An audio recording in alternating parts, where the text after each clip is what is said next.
Bonsoir à tous, bienvenue pour cette soirée spéciale SBS. Si vous avez un pack, c'est super. Si vous n'avez pas de pack de dégustation, c'est pas grave. Le but, ça va être de passer un bon moment tous ensemble.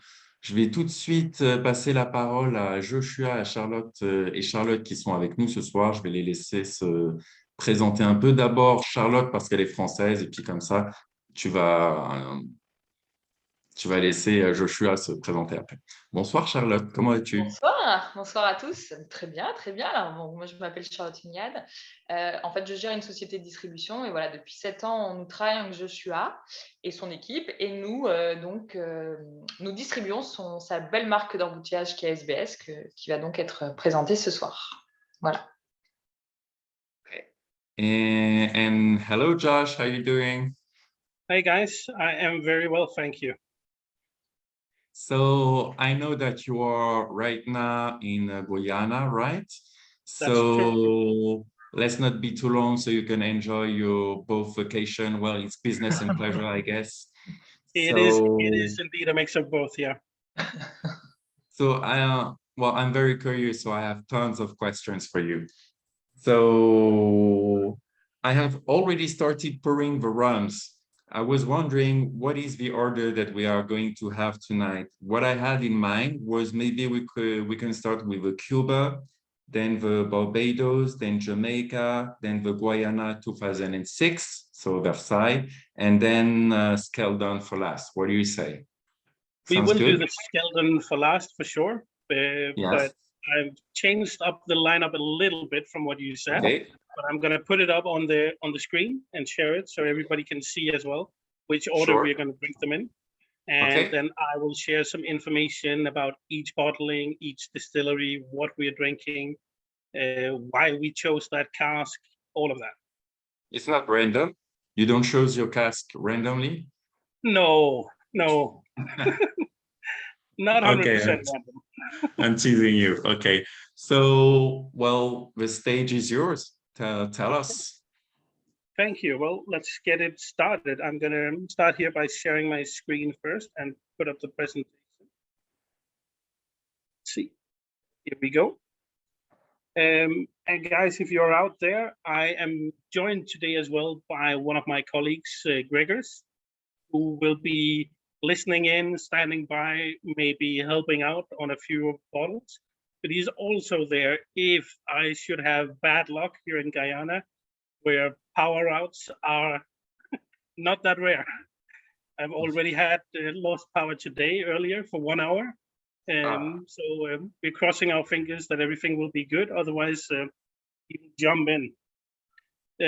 But guys, this will be let's see if I can get this thing to move. Here we go. This will be the program for tonight. I'll do a quick introduction about who I am. Then we'll jump straight into the Jamaica 2013, then Cuba, Barbados, and we'll end with 2 Guyanas. And if you have any questions, put them in the chat, unmute yourself, let François, Charlotte, or myself know. You can either go for it in English, or otherwise I'm sure François and Charlotte can help with some translations if you prefer French. Sure. But let's go straight for it. I'm Joshua. I am the founder and owner of a Danish company called 1423. We've been around since 2008, and we are a rum company.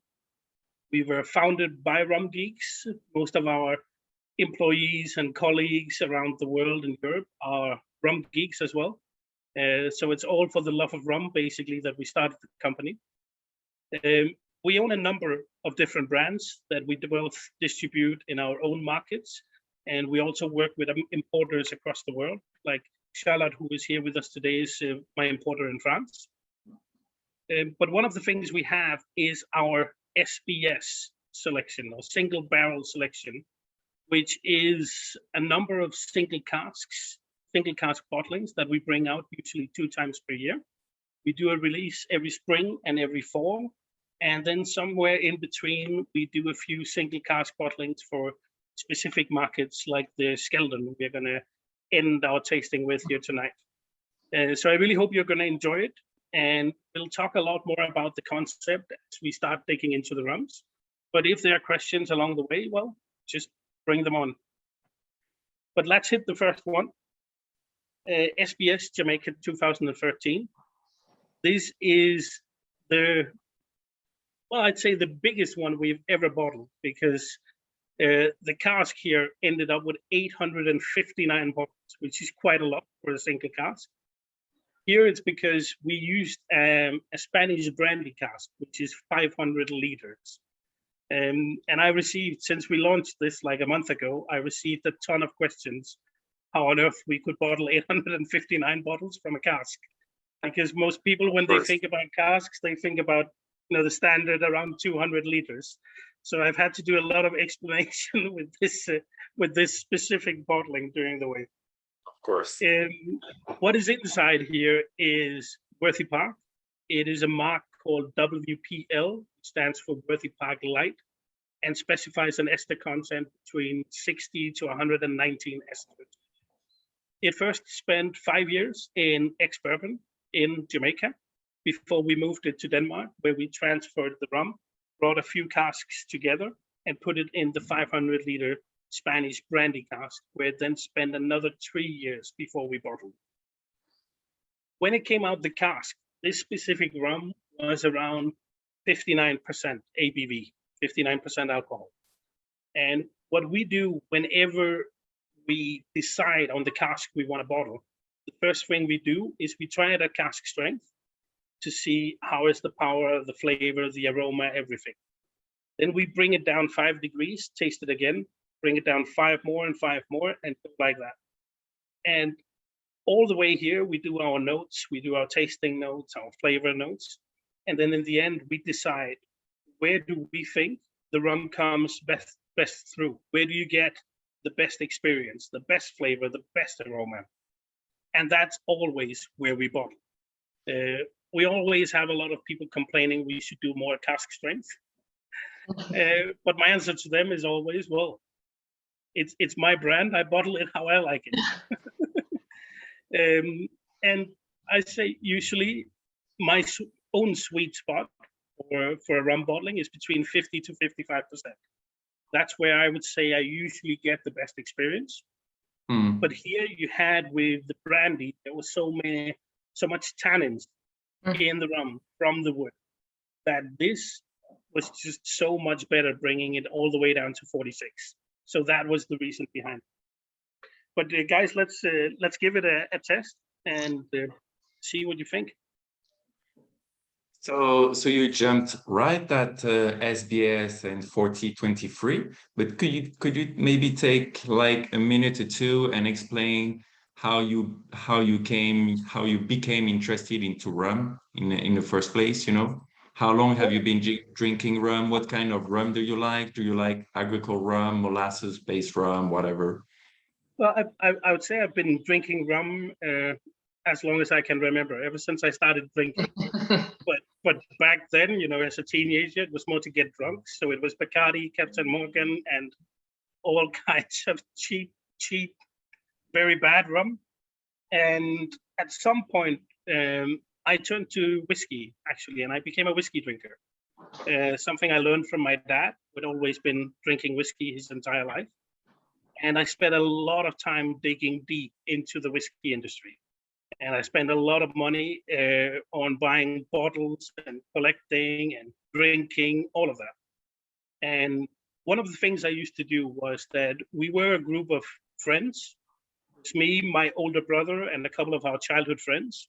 And all of us shared the passion for whiskey.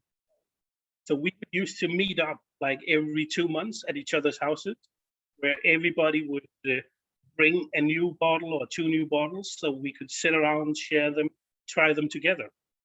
And one of the things we also did back then was we used to attend all the Danish whiskey festivals, where we went to get new experience and see what's coming to the market, try the limited editions before everybody else. And it was actually at one of these festivals back in 2008 that I was introduced to let's say, real rum or higher quality rum, premium rum. And it happened basically as the festival opened its doors. I went straight over to a Danish importer. They don't exist anymore. But back then, I used to buy quite a lot of whiskey from them. And they had this concept as well that was a cask owner concept, where you could buy part of a cask. You didn't know what you were buying. You could only see it in writing. Then you could buy a share of it. And then you knew 2, 3, 4, 5 years from now, I'll receive 4 bottles. And I always went to them in the beginning because I knew all of the good shares always disappeared quick. So you need to be the first ones there. But when I came over there at this festival, the guy behind the stand, he actually tried to convince me to try rum. And I told him not so politely to get the hell out of here and get me some whiskey. And he did. But about 8 hours later on that same festival, we returned to the same guy. This time we were pretty intoxicated. We were drunk. We'd been drinking whiskey for 8 hours, so we were feeling quite good. And it was about closing time, and the same guy was still there. And this time he forced us to try that rum. And I'd say we weren't that difficult to persuade at that time. I don't think any one of us were able to say no anyway. And he basically answered he put up 5 bottles on the counter and said, we're going to start here and we're going to end. And when we were done, all of us were convinced, okay, rum is amazing. It is really extraordinary. Rum is not just Bacardi and Captain Morgan and cheap spirits for mixing and getting drunk. There's actually high quality there. Don't ask me which 5 bottles I tried. Yeah, I wanted to ask you, which one was it? I have no idea. But we all had such a great experience there that actually only 2 weeks after that, I had a rum company. And it started up with, actually, it was my older brother who called me up, I think, 10 days after the festival. And he told me, I need you to send me 2,000 euros. And I was like, why do I need to do that? Well, he said, we're going to make our own rum. And I was like, okay, how does that work? But he had basically gone online. He had found some people who could help with blending and making a rum for us. And all we needed to do was basically sit down, gather some tasting notes and ideas in our heads, and tell them what we were looking for. And we kept talking back and forth, and he explained everything to me, and I was like, okay, let's do it. In the end, I sent him 4,000 euros because he was broke, so I had to pay his share as well. But we did it, and that was the beginning of it. We sent down our notes, and I think a month or 2 passed, and I was delivered a box of about 15 different bottles of rum, all samples, all were 65%.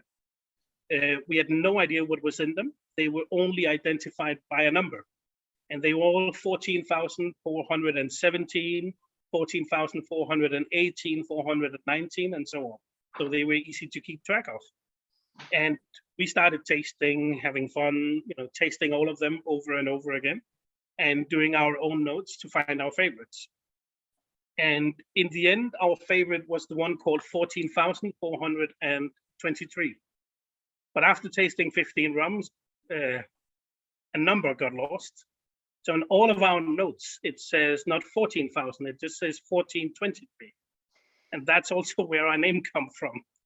Okay, 23, right? Exactly. And this original bottle was a blend of an 8-year-old rum from Barbados and an 8-year-old rum from Trinidad that were blended together. And we ended up bottling just about 200 bottles. That was it, just for fun. It was primarily in the beginning, I think, to get cheap rum for ourselves. And this was a good way of doing it. But slowly it turned into a business from there. So it ended up taking, I think it took 3 or 4 months from we actually ordered this blend till we actually received bottles. And in all of this time, while we were talking about it in our small group, it was always like, we called it 1423 all the time.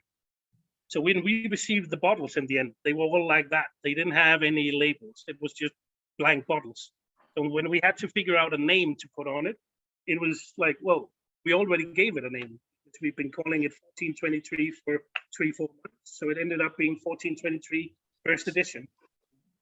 And we ended up doing a couple of versions. I think we did 3 editions. We did 1423 first edition, second and third edition. And that was it in the beginning. After that, we started doing distribution for other brands. We started with Bristol Spirits out of UK, and took on Centenario from Costa Rica for Scandinavia. And in 2012, we launched our own brand, the first one, which was Ron Esclavo. Since then, we've launched a few more brands. But our DNA and our passion and our love was that first bottle. And it was single casks, it was pure rum. Have you kept some of it? Your first bottle? I have a few bottles left. And even better, we actually recreated the blend a few months ago with the help of the original blender. So we recreated the blend, and I have some special plans for that in the future that will be bottled in SBS. So maybe a year from now, you all get to try the original blend. What made me fall in love with rum, at least. I love your story, because I think the reverse is very true, because I have many rum friends and they will tell me, oh, I like rum, I love rum, but I don't like whiskey. But I always tell them that if you like spirits, if you like rum, then you will like whiskeys. Just you haven't tried like good whiskeys. Exactly. You can love peated whiskeys, you can love like light floral whiskeys, sherry whiskeys, whatever. You just haven't found proper whiskeys that you could like, you know. Exactly. And so about the this Warby Park, what I like with SBS is that you just don't like, let's say, bottle a random cask. You first pick a cask, then you think, okay, what am I going to do with it? Correct me if I'm wrong, but I can really sense what the brandy cask added to the rum, you know, like slight floral notes. It's not like, let's say, a classic Warby Park, heavy on the banana, something like that. It's much more complex and balanced. Well, what we do, when it comes to SBS, we are what you call an independent bottler. And there are a lot of independent bottlers, especially in Europe. I don't know how many there are by now, but I know just during the past 2 years, there are 5 or 6, 7, 10 more that's popped up across of Europe. And similar to all of them, or almost all of them, is what they do is they buy a cask, they bottle it, they sell it. That's it. Exactly. And in my opinion, then a bottler like that, they can't take credit for anything. They can't take credit for it. It's all up to the distillery and whoever they bought the barrel from. And they can't even say that they went to a warehouse and choose the barrel, because this is not possible. No, people are not allowed to do that, only on very, very rare cases. So they don't go anywhere to choose it. They buy what they were offered. We also buy what we are offered sometimes, for sure. But about half of what we bottle in SBS comes directly from the distilleries, and then we do something to it. So it doesn't matter basically where we buy the barrel from. What happens is, as soon as it hits our warehouse, the first thing we do is we will taste it. Taste it to feel the profile, flavor, the style, everything. But also to see where is it at. And then we make a decision right then and there to say, okay, do we have any way of improving this, or an idea on how we think we can either add an extra element or make it better? And sometimes making it better can just be, okay, I'm going to leave it in the cask and just put it down and lay it down for a few more years. Other cases, it can be to change the cask. Sometimes it's just a new bourbon cask, a new ex-bourbon cask that has a little bit more life left in the wood that can add some more flavors. Other times we change it to a completely different cask. Like in this case, we use the brandy cask. For the next rum, we are going to try one from Virgin Oak, which is American white French oak that has never been used for aging before. The third one, we're going to go into PX Sherry.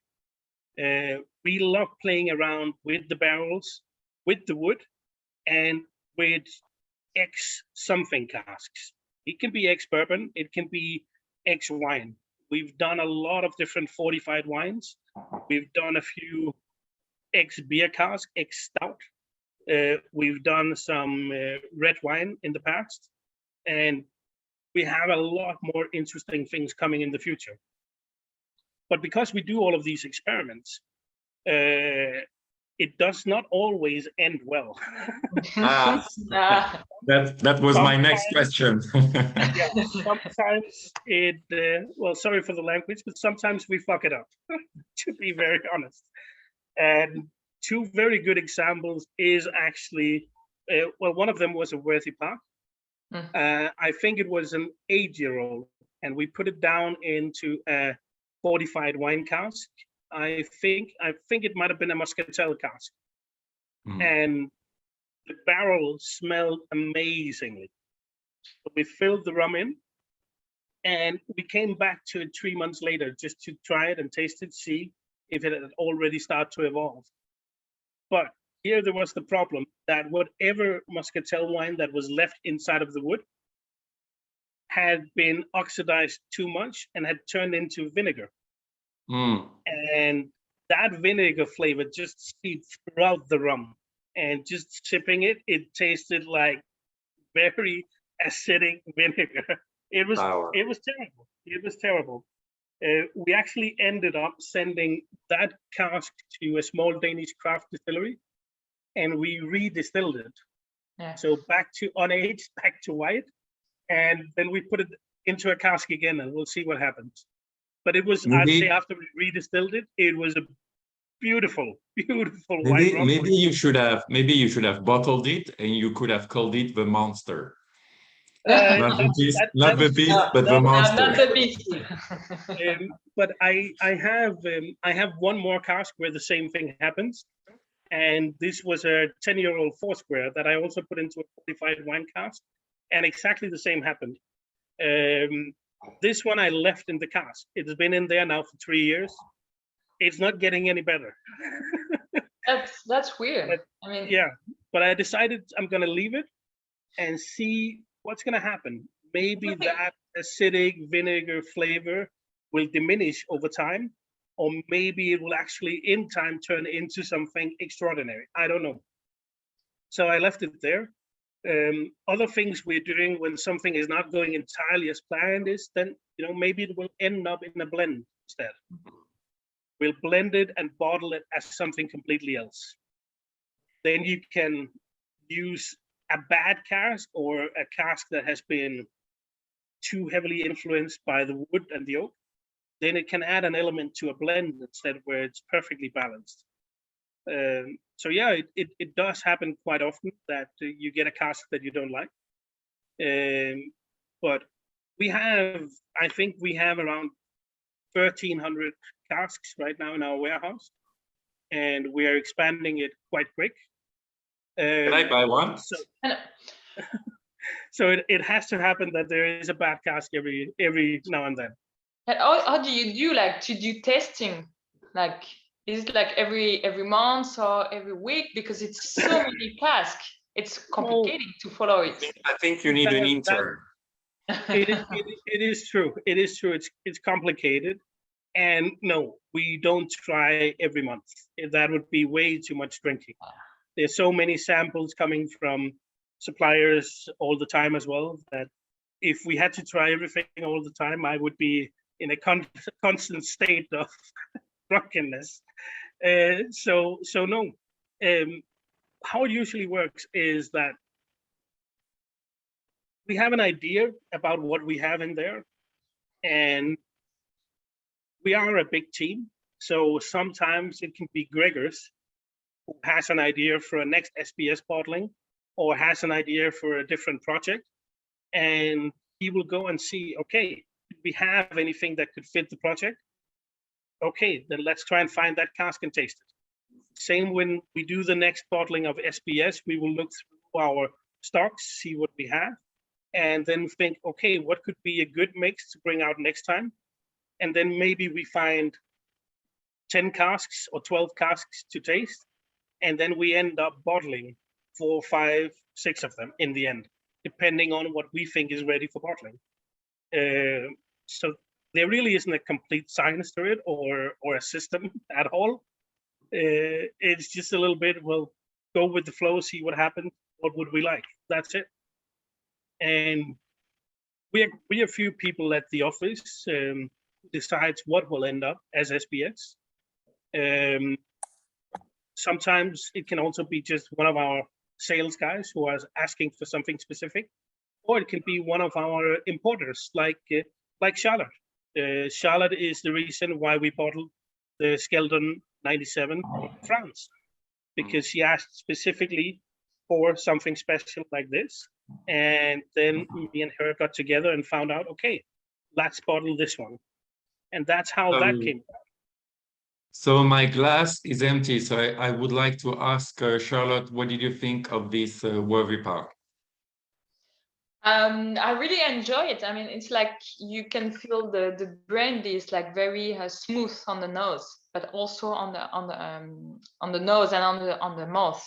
What is interesting is like I've been a little bit of sulfur on the nose, and I don't know. It probably comes from the origin of the rums. Yeah. Yeah. You get a little bit from the Jamaican rum, for sure, and then something from the brandy as well, I'm sure, because the brandy, I'd say, intensified some of that flavor, but it also gave them an extra layer of fruitiness, and I think it mellowed out the rum a little bit as well. It actually made it a touch more smooth, I would say, compared to the original rum that went into the cask.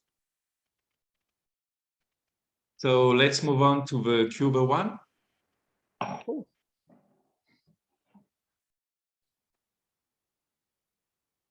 Here we go. Now, this is quite a favorite of mine, actually, and I know Gregor's as well is in love with this one, and it is quite interesting because when you think about Cuban rum is very, very light. Some people will call it elegant and refined. I call it boring. Cuban rum is boring. You drink Havana Club, you drink Bacardi, you drink Santiago de Cuba. Some of them, yeah, have interesting notes, interesting flavor, but all of them are so light that for me they are straight up boring. I use Cuban rum as a cocktail ingredient. I can use it for that. But even there, you know, if I make a daiquiri or a mojito, I would actually still prefer to bring in a rum with more power, more kick, higher esters, higher congeners. But that's me. And I might be a little bit crazy in that way. But what we did here was that we took a 6-year-old Cuban rum that was aged in Cuba in the tropics, and we put it into a virgin oak barrel. So it's white American oak. It's a char tree, which means it's been heavily burned inside. And we put the rum in here for 3 years. And what happens here is, to me, just outstanding and really shows how well a cask can work. Because it added so much power, a sort of spiciness to the rum as well, and just so much more flavor. And it really, really turned out beautiful. This is the second bottling we've done something similar. I did a bottling that we bottled about 2 years ago with a similar concept, and it just turns out really, really well. But give it a try, guys. Let's taste it and see what you think. Because it's a Cuban rum, but you've used American virgin oak heavily charred. So it's somehow in my mind as if you had like bourbonized this Cuban rum, you know? You could say that, yeah, because we basically use a cask that they would have used in the bourbon industry before we call it an ex-bourbon cask. That is basically it. We work a lot with virgin oak in Denmark. You can see the picture here of the casks is from my warehouse. And there are some of the casks here in the picture that are virgin oaks as well. And I think we've kind of fallen in love with the virgin oak, and we're both using American white oak, we're using French oak, we're using Danish oak for the aging. But the level of flavor, aroma, and power that the virgin oak can impart on the rum is just extraordinary. I have one rum here that I'm going to be enjoying for myself in a little bit as well. Unfortunately, I don't have with all the samples we're going to be drinking here today, so I need to make do with what I have. But this is a great example because this is a rum from Long Pond Distillery. It's a marque called STCHE, which is a high ester rum, high congener rum. And this only aged for 8 months in a virgin oak. But after 8 months, this is ready. It's ready to drink. And I would easily compare this to a rum that's 8 to 10 years old from ex-bourbon. You have that much flavor and that big of an impact from the virgin oak. And especially when you use a high ester rum. It's like the high esters and the virgin oak are so thankful that it's just like a marriage made in heaven, and they combine so fast and just brings the best out of the both worlds, of the oak and the rum.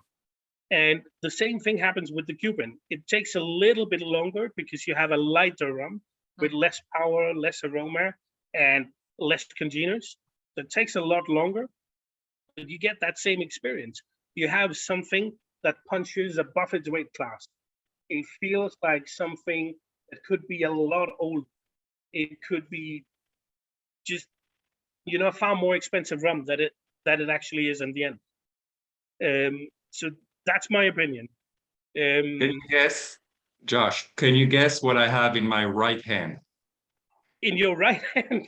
Yes. Well, I hope you have a glass of rum. No, I don't.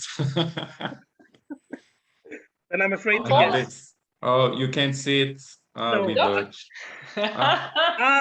Yeah. The DOK. Yeah, that is a perfect example. We've done quite a few bottlings of DOK by now, and we've used a lot of sherry casks for them. But I have done a few in virgin oak of those as well. Oh. And I've done high ester Worthy Park in virgin oak. I've done the Long Pond. I've done some Hamptons as well in virgin oak. And these high ester rums, if you give them a good cask, a fresh cask, like the virgin oak or like the PX sherry, they impart so much flavor into the rum so quick that you can get that experience where you're drinking something that's 6 months old or a year and a half. But when you drink it, you don't think about that age. You think about 10 years or 12 years. You get such an amazing experience. Some of them are not for everyone, that's for sure. I don't think the DOK is something you can serve to everybody who drinks rum. It is for a certain amount of people. I think you need to be a little bit crazy to enjoy it. It is not for everyone. I enjoy it a lot. I really, really like it. And I have quite a few bottles of those myself. Unfortunately, not that one. But I have a lot of the others we've made in the past. And it's something that I like to have a glass of every now and then, or even use in cocktails, because they impact so much flavor that just adding 1 centiliter of this in a cocktail can take it to the next level. Well, I was so enthusiastic about this DOK that I bought 10 bottles for myself. 10. So I have some stock. I can give you one if you want. I have one for you. No. And maybe One for I'm you. crazy, but I like to have ham done for breakfast. So I like Jamaican rhums. But about I this, know a lot of crazy people. Don't worry. but about this Cuban one, I really enjoy it. It's very easy to sip, as American drinkers would say. And yes, we have little subtle spicy notes, Yeah. some tobacco, very easy to sip. And you get that leather, tobacco, those very, very dark and heavy notes in the background. And there's some of those notes that you get from this that actually reminds me about Guyana and some of the old style demararas that we are going to taste later today. You get some of those same flavors from exactly this one. And that is the virgin oak, 100%. Yeah, you have Because the the liquor original rum rights. that is in the barrel is classic Cuban, light and elegant. That's it. And so you mentioned French oak too. Do you see like a major difference between American oak and French oak? American and French oak are highly different, for sure. The Danish oak we use is quite similar to the French. There's not a big difference. But the American white oak is highly different from the French, no doubt about it. You get a lot more, I'd say, light and sweeter notes from the American oak, where, of course, vanilla, which everybody vanillin is part of the wood there, where I'd say the French oak adds more darker notes and some more spicy notes. That's kind of the impression I have from working with the woods. But I'm sure there are other people and distillers out there who can talk a lot more about that than I can. We've been aging rum since, I think, 2015. We started with our first cask, so we've only been doing it for 6 years. So we are still, I'd say we're still learning. We're still learning a lot. What fits together, what works best together. I think we've been lucky, the few things we've done, where we really caught on to something that nobody had tried before and it really worked well. But for sure, we're still learning as well. And we're still doing tons of experiments in the warehouse. We have, as you can see, the shelves here of the casks. I have shelves in the warehouse that are filled with 40-liter casks, so smaller casks. And those we use for a lot of experimenting, because we have virgin oak, French oak, American oak, Danish oak, PX sherry, port, muscatel, Madeira, all kinds of different wines, different degrees of charring or toasting, the burning inside of them. And we use these all the time for experiments. Because of the smaller casks, they work a lot faster. The aging process goes quicker. So it's a good way of trying to get a feeling about, okay, what's going to happen if I use this rum in this kind of cask? Because in those 40-liter casks, I get a very, very quick answer. And then we can upscale it to the larger casks after. So it's a great way of experimenting. And we do quite a lot of that all the time. But you'll see, Francois, one day you'll come join me in Denmark and we'll spend a few days in the warehouse tasting the casks. You should never tell me that, because I'm definitely coming. Well, you would be more than welcome. Don't worry.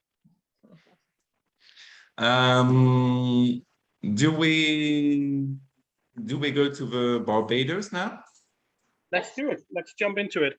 Or I would be curious to know if I'm sorry if I'm mispronouncing your name. If Wei Chang or Adrian have something to tell about what we are tasting tonight. Maybe if you want to join us, you can do so. You can just don't say anything and enjoy the live, whatever. No, unfortunately, I don't have the things to say yet, because I mean it came out a bit late. So but I did manage to get the Skeldon, so I have a bottle with me. Yeah. But I'm just curious actually about the Cuban, when we talk about Cuban rum in general for independent brewers, because I understand that there's a whole process in Cuban rum about blending, the aguardiente and then the neutral spirits and all that because of this whole set of rules to follow. But when we come to independent bottlers, how does that come into play? Like when you get the cask, is it a blended Cuban rum, or is it just a single? How does Cuban rum come into play for independent bottlers? Well, I didn't get everything, Wai Shang. You're very difficult to hear, to be honest. Could you repeat the last part again, the actual question? Oh, yeah. So I was wondering, like, how does Cuban rum come into play for independent bottlers? Because, there's a lot of rules when it comes to Cuban rum, the blending, the aguardiente, the neutral spirits, and all that, and then the bases as well. So in terms of independent bottlers, how does that pan out for you guys? Like, do you get it already blended, or is it really just a single cask? Cuban rum has a level of protection, of course, from the Cuban government, and you need to uphold certain standards if you want a Cuban stamp, or it looks like kind of a tax stamp that we still use in some countries. You can only get that on your bottle if you follow certain rules. As an independent bottler, the Cuban distilleries are completely closed.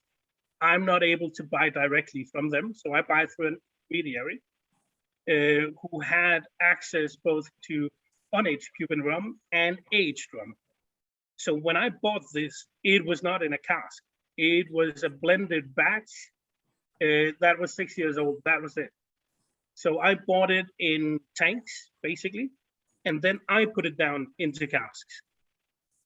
So I think I bought, I don't know, I don't remember 100%, but I think I bought maybe 1,000 liters of a big batch that I then divided out into different casks, whereas this is one of the casks that I bottled.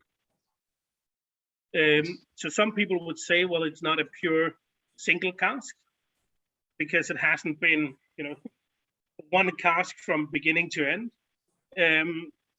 And yeah, I sort of agree with them, but I sell single barrels, not single casks anyway. And all of my work here is about barrel selection. That's it. And on top, you have a lot of distilleries in the end who are regauging their barrels within certain amounts of years because of the tropical climate and the heavy angel share. So you have a lot of distilleries who pour their barrels together every 2 years, every 5 years to minimize the angel share. But yeah, when you talk about it, it all depends on perception and how you perceive it, I guess. Yeah, no worries. Yeah, because I was just trying to figure out.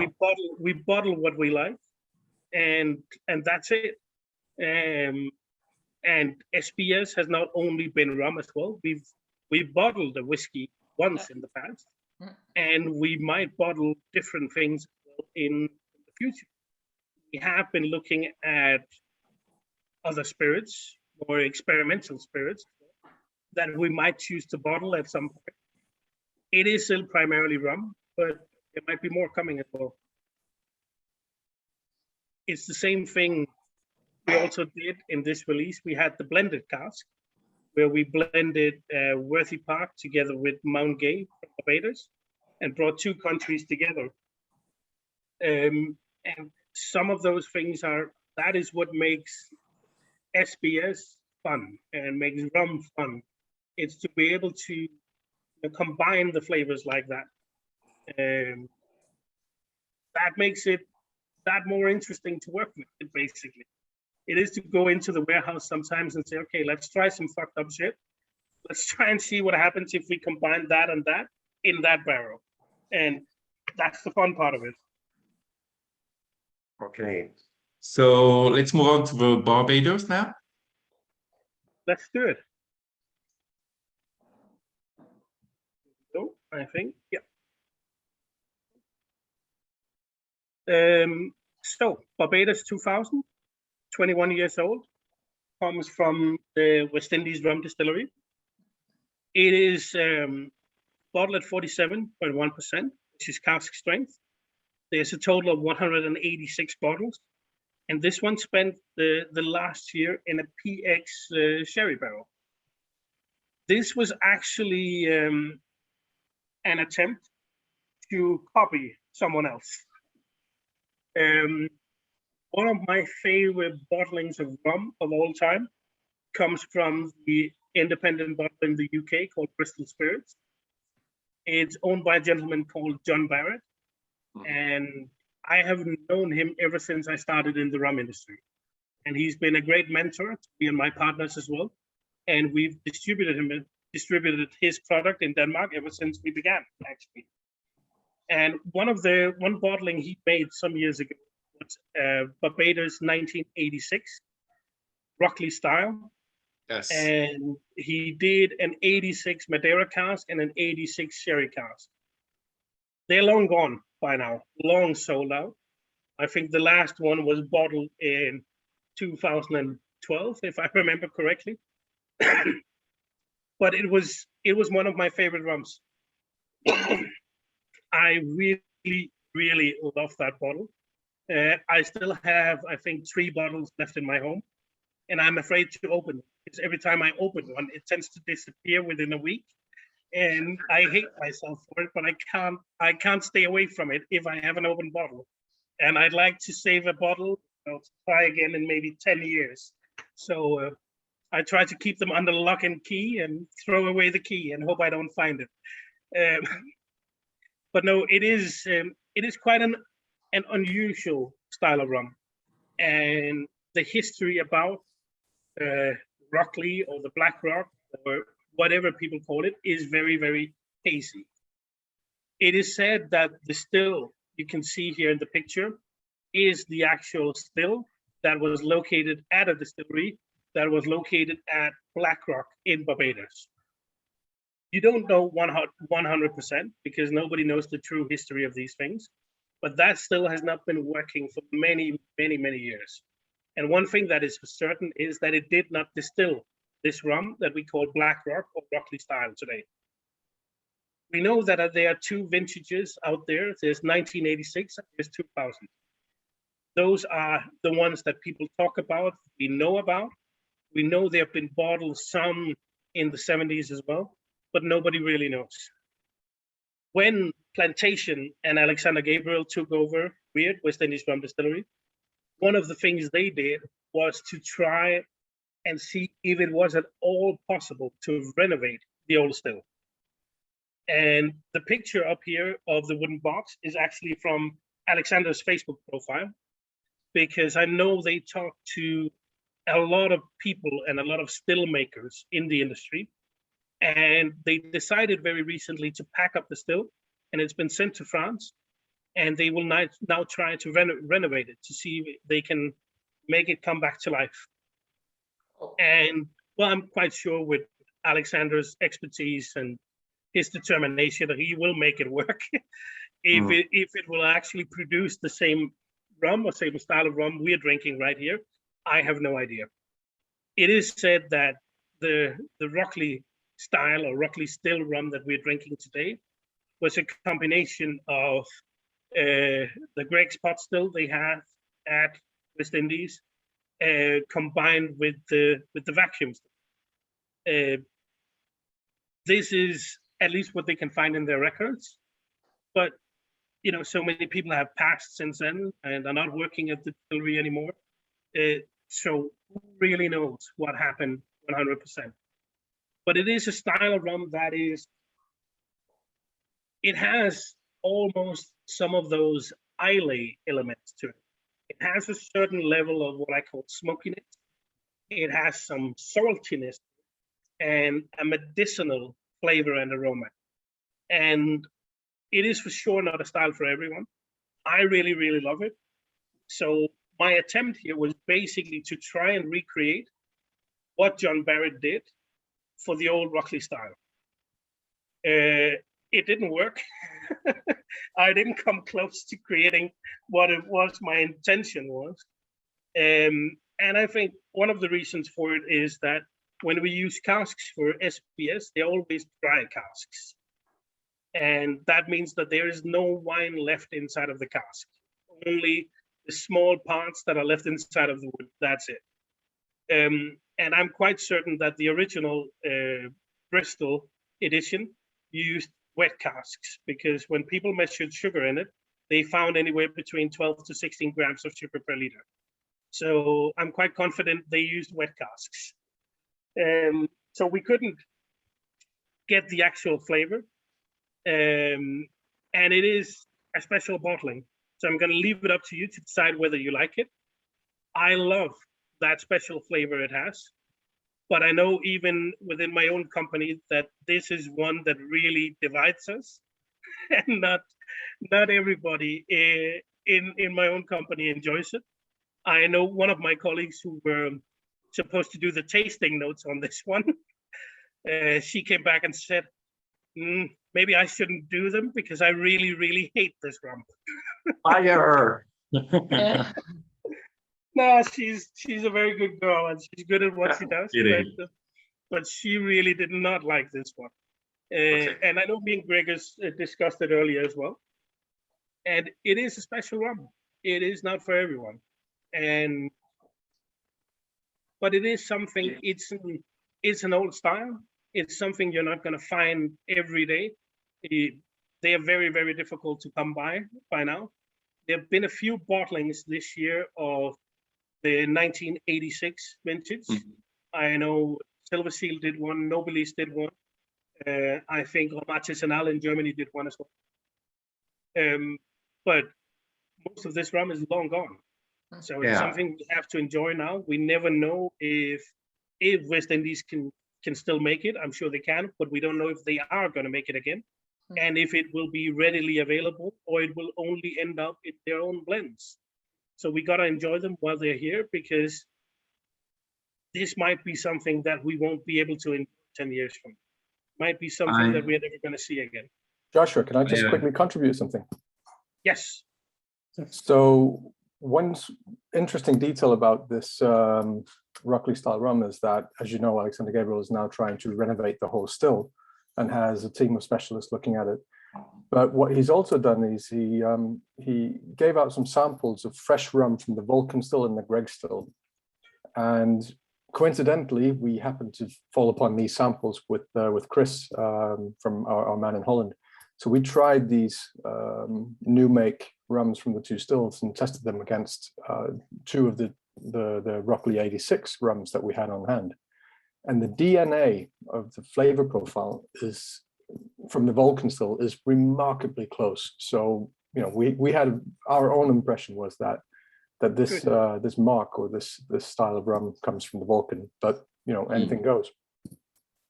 Well, then all there is to do is we all got to message Alexander and tell him to make more. Put it down in casks. Oh, we already did. Good. So I have a few things to say.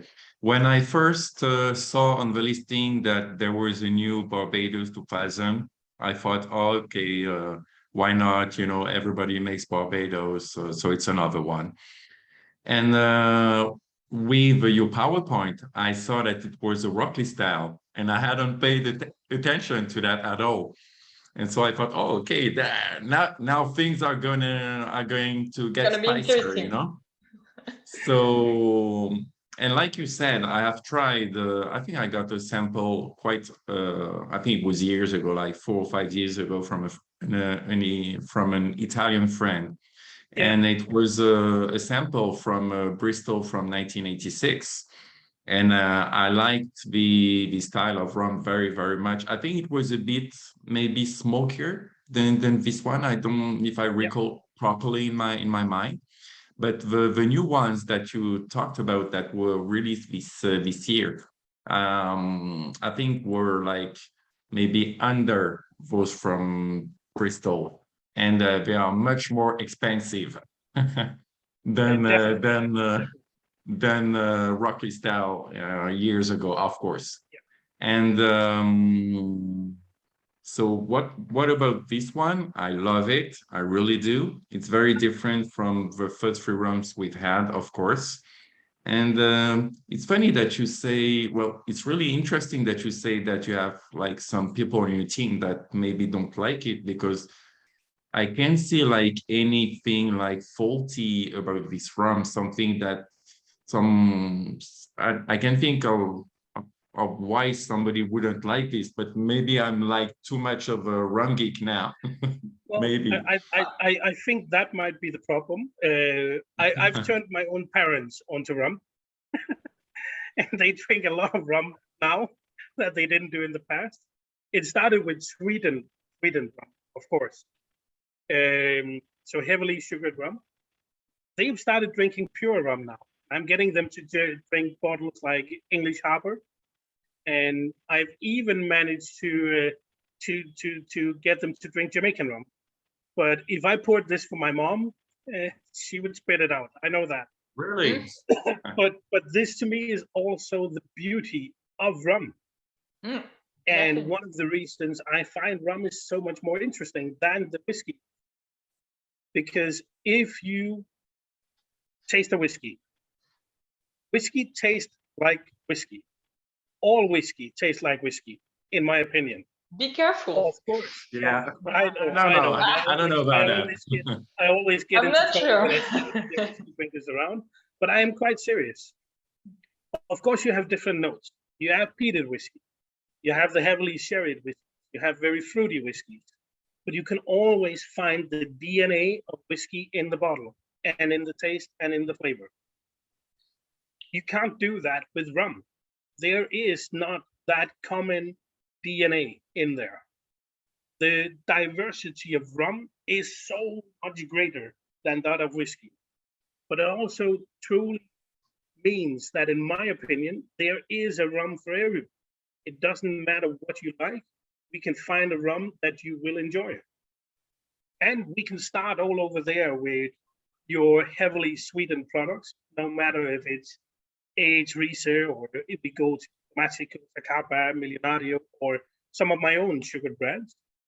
Or we can go to far other end, which could be our highest Jamaicans, our DOK. But in between that, there are so many varieties, so many styles, so many traditions, so many flavors coming into play that there is a rum for everybody. That, for me, is what makes it interesting. And I think for me as well, that is also one of the opportunities we have with SBS. It is to try and bring some of that out there, to show people what is possible from the different islands, within the different traditions, and from the different distilleries. I know I've done a few bottlings in SBS of Panama rum. And when it comes to independent bottlings and rum geeks, Panama is not very sexy. Panama always give people that impression, oh, it's only cheaters, it's only sugar, it's that Spanish style tradition, we don't like it. But I put some of these Panamas up in blind tastings, and I know there are several rum clubs that have done the same. And now I'm not going to mention names, but they've beaten out some very, very big and famous bottlers out of the water. They get them blind. Always. Because they are amazing rum. And that is what SBS is about. It is about bottling amazing rum in different styles. And not only what I like, but what we like in our company as a team, because we have different flavors as well. And it's about getting that out there as well. And that is what is making rum the most amazing spirit in the world. It is that diversity you can find. And on top of that, well, let's be honest, rum is priced in a lot of ways cheaper than what it should be. If you compare to the amount of money the Scotch whiskey industry can demand for their bottles, then imagine what they should be able to demand from the Caribbean, especially when you take into consideration the angel share. When we are at Worthy Park, for instance, as we talked about before, after 12 years, 65% of the barrel is gone. It's evaporated out into thin air. While in Scotland, they can hardly see a difference after 12 years. They'll open the cask, it's still almost full. This is a huge difference. But we will see that changing. and not to the benefit of us geeks in the end, because we tend to buy a lot of rum. But for sure, we will see that prices, I think over the next 10 years, we will see some heavy pricing, especially for older rum, that's for sure. So we need to take advantage of it now and buy a lot. I do my best, I know that. I will, definitely. I have no idea if I'll ever be able to drink all the rum I have in my house, but I still keep buying. You never know. Mm-hmm. I still have two things to say. So I enjoy very much this rum. I think it's my favorite of the three so far. And somehow it reminds me of some rums from Saint Lucia. In Saint Lucia, you have some very different profiles, but it reminds me some Saint Lucia. And the second thing is that I would love to try this with like a slightly higher ABV. I know that this ABV is like, if you thought it was like the best, then that's the best for you. But I would be curious to try it with a slightly higher ABV.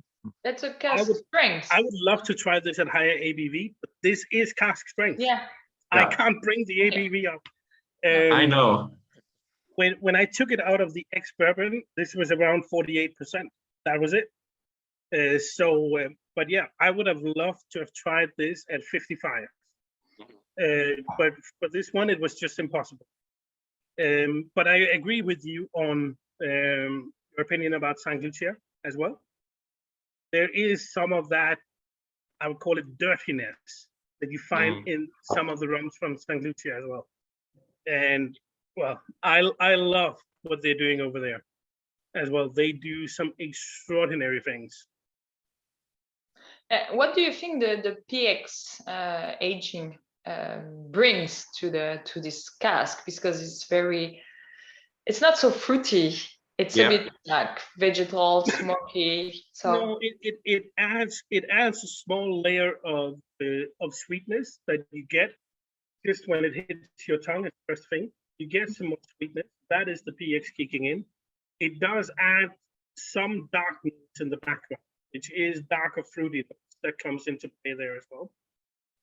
But it is a heavy rum where you need something heavy to combine with it as well, which is why we use the PX sherry. But it didn't have, I would say, it didn't have the influence I had hoped.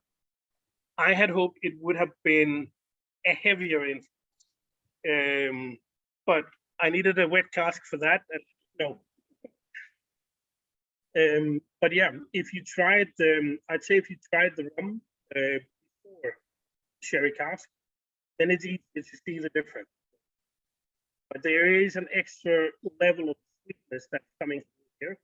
I think that sweetness pairs very, very well with that salty, smoky, medicinal taste of the rum. Okay, let's try the Guyana 2006 now. Let's go for it.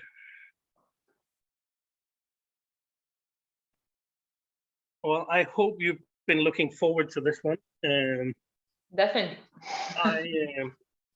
In my opinion, it doesn't get much better than this.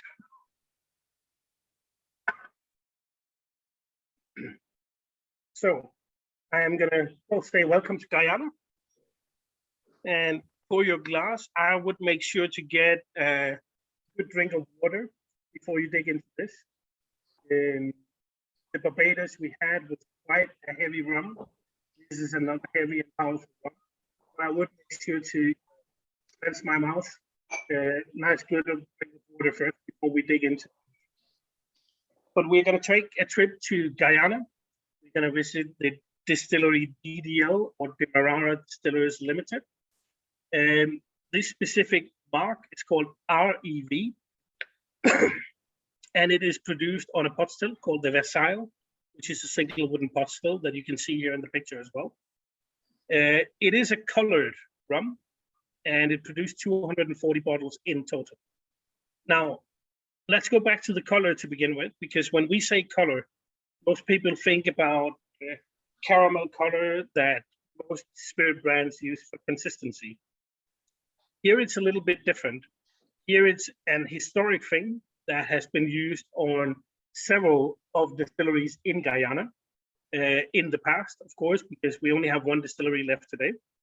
But it is a process where they basically cooked in sugar with rum, so basically boiled in rum and sugar to a caramel color that they then added to the barrel from the beginning. So they would add both the unaged rum and some of this caramel color of their own recipe into the barrel, and it would age together. It creates a very, very specific flavor. And it's not only REV or used in from the Vassal portfolio. You're going to find it in several of Skeldons we've released. We've done a colored Port Morand at some point as well. We've done various different releases that has this specific recipe. It is, however, also something that will be lost to history soon. DDL stopped doing this process a few years ago, have said they will continue doing that process. And this will mean that, I don't know, in 20 years, we won't be able to find bottles like this at all anymore. Then all the casks that have been laid down for aging will be completely gone. So it is a style we need to enjoy now because they will become more and more rare as we go forward in time. It is I'd say it has a high level of sweetness to it from the caramel. It really brings an extra layer of sweetness, but what it also brings is some of those same notes we talked about in the Cuban before. You get heavy caramel, then you start to get into that leather and tobacco. And I love that flavor. It is up there among in my top 2, I would say, of favorite styles of rum. You have my highest, the Jamaicans, and then you have this old style of Demerara rum. And they are up there side by side fighting.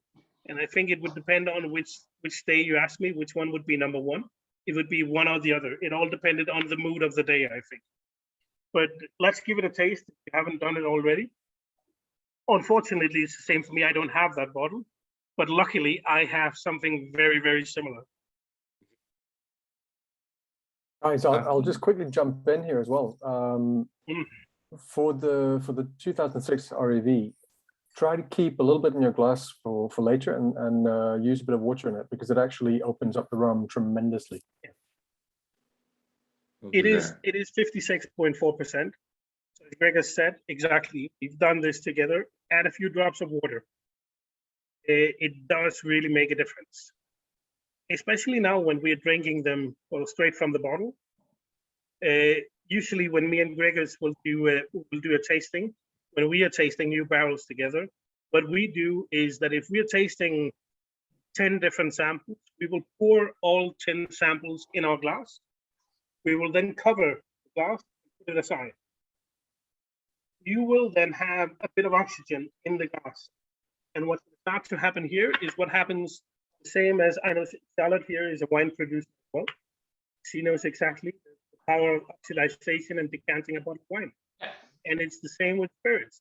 When it gets that oxidization, it will start to slowly open up. What I usually say is it's going to polish off some of those sharp edges. It's going to make it a little bit more mellow and smooth, and it's going to bring out the flavor. Now, you can either do that with time in the glass. You can speed it up with just a few drops of water. It really helps to bring out all of that flavor as well. So it is a really, really good thing to do. Now, add DDL. Francois, I'm sure you know the distillery, of course, and Gregors knows it very well. But it is a special place. I've been lucky enough to have been there a few times, and I also do business distillery, and it is simply breathtaking. I always say I have like a top 3 of distilleries, and when it comes to history, I say, well, Hampton, always. When it comes to beauty and just my love of rum, it's Worthy Park. I love that place. I fell in love when I came there the first place. But when it comes to, you know, heritage and awesomeness and shit, I know, breathtaking, then there is no place like DDO. Coming into the still house where everything is just packed together, and you have the big wooden Enmore coffee still standing right next to your double wooden Port Moran. You have the Versailles right there in the back. You have the Saval, you have the DHE. Everything is just crammed in to the small still house, and it is outstanding to see. Really, really is. And I get reminded about it every time I come to Guyana as well, because the road down from the airport city, it passes right past the distillery, which is on the outskirts of town. And as soon as you're within a couple of like 500 meters from the distillery, you can smell it. You can smell the molasses and the fermentation in the air, because right next to the road are there 8 fermentation tanks, but 4 of them are open. So there's just a heavy, heavy molasses in the air. And it's just, people like me, people like us, it smells amazing. I'm not sure what the people living close to the distillery, how they feel about it. It might be a little bit too much to be in that smell all day, but no, it's just outstanding. I'd recommend everybody to go there if they ever had a chance. Unfortunately, they do not do public tours anymore, so you need to be quite lucky to get invited in. I know it took me a long, long time to get an invitation and a lot of work, but it happened, and it was truly amazing. I will go in your suitcase next time. You'll be welcome. You'll be welcome, François. You'll be welcome. I think Versailles and Port Moran are very like hard styles of rum for, let's say, beginners. You know, I know many people who taste Port Moran and even Versailles, and they will tell you, oh, it tastes like soap, or I don't know, or it smells like incense, but I think that this Versailles is highly like sippable, very easy to drink. It's thick in mouth. It's a bit like oily. It's not like watery, and so I like that, the feeling in the mouth. But taste wise, I think it's very easy to drink. It's very different from the Port Moran, and I think was it a Port Moran and a Versailles that you bottled like a few months ago? There was a 90 and a 94. And they were like you know, stronger, harder to drink, which I like very much, but which they are not easy to drink for beginners. No, and I agree. And if we take that 1994 REV, or if we take the 1990 PM, it's a glass where I would pour a big glass, but it would last me an hour, and I would only have that one glass. Where I'd say the 2006 is somewhat lighter, but you still got all of the same profile, the same flavor, everything. This is one where you can sit down and you can take 3 or 4 glasses, and they will go down faster because they're not as heavy as the older ones.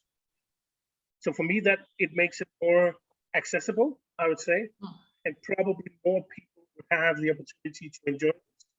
And I also feel, for standard rum drinker, this is easier than the older ones because it's not as heavily influenced by the wood.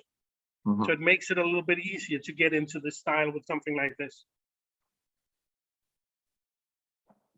But we have a lot more Guyana rum in our warehouse. And me and Gregor spent some hours not long ago selecting a lot of casks for the future as well. So I can promise everybody that there will be a lot more of interesting things coming from Guyana, that's for sure. I would be curious to know, do you have like special, like unusual marks or old styles of rums, like, I don't know, La Bonne Intention, Blermont, something like that? Because, you know, before the first Skeldons were bottled, let's say these past years, there was only like the Skeldon from Velier, you know, and now there's been some Skeldon and you've released some, and so I would be really curious to try like new old Demerara's that are very unusual, you know. I will answer you in one word and no more details than saying yes. Wow. Okay, that's good news. You will get exactly what you asked for. Good. They are coming. They are standing in the warehouse. So it's like it's interesting because it's a very typical style of rum. So the distillery right now, they don't really produce this kind of rum. No, it's a bit over right now. They could because they still they could easily distill a lot more than this, and they have here in their warehouses here in Georgetown and at Eidflot. They have 3 years ago when I was there, I think they mentioned that they had about 180,000 barrels in stock. Wow. And they had just finished building a few new warehouses. Okay. And they had a plan to reach 200,000 barrels within a few years, and they would quickly expand after that as well. They have so many interesting things laying there. Old marques, amazing barrels. I was lucky enough to spend some time with their warehouse manager, walking around in one of the warehouses, and I was like, can we try that? It's like, yeah, sure. But that one? Yeah, okay. That? Yeah. So it was outstanding, but what they had in there, and just walking amongst the barrels where there's a small white label on all the barrels, mentioning marque and the year, and it was ICBU, SWR, EHP, PM, LBI. They were all there. So are they aware that like they have like gold waiting in their warehouse, or they just don't care because they see it as like a niche market and they just want to sell regular Eldorado range? I think they're fully aware, but one needs to remember how big of a company DPL is. It is one of the largest companies here in Guyana, and they are not only a rum distillery, they are a conglomerate. They produce Pepsi for the Guyanese market. They do soft drinks, they do vodka for the local market, they do distribution for high-end brands, everything. They own a chain of supermarkets here that is like Metro or Macro. So they are a big player. So when it comes to people like us, who just want those specific barrels, we are not interesting for them, for sure. Because, well, for them, it's a lot more interesting to do Eldorado, because they're talking millions of bottles and not a couple of thousand. But they do know what is happening in the rum industry. And that is also why they started releasing the rare rums, or the rare casks, what they called it. Yes. And I think the first release was decent. There were a few hits and a few misses. I remember the Enmore were outstanding. PM, not that much. Then they did the Skeldon and the Albion. I found both were very, very, very good. Yes. I think when it comes to that, their biggest problem is their distribution and their importers. I think a lot of the importers they have are geared towards mass market, retail, and supermarkets. They should take Milhade. The importers they have in in Denmark, they sell to supermarkets. They don't sell to cavists and specialist shops. So when they came with these bottles, they didn't know what to do with them. That's why they were so in the market for such a long time. They need specialist importers, high-end rum importers, to sell those bottles. because if they had that, I think they would have been sold long before, because the quality was there. So I think they do have an interest in keeping us crazy people, us rum geeks, happy. But we are not a priority. We are someone they want to make happy, but maybe not spend too much time on doing it because we're not worth it. We are not important for their turnover. We could all turn our backs on El Dorado today and they wouldn't notice. They wouldn't care.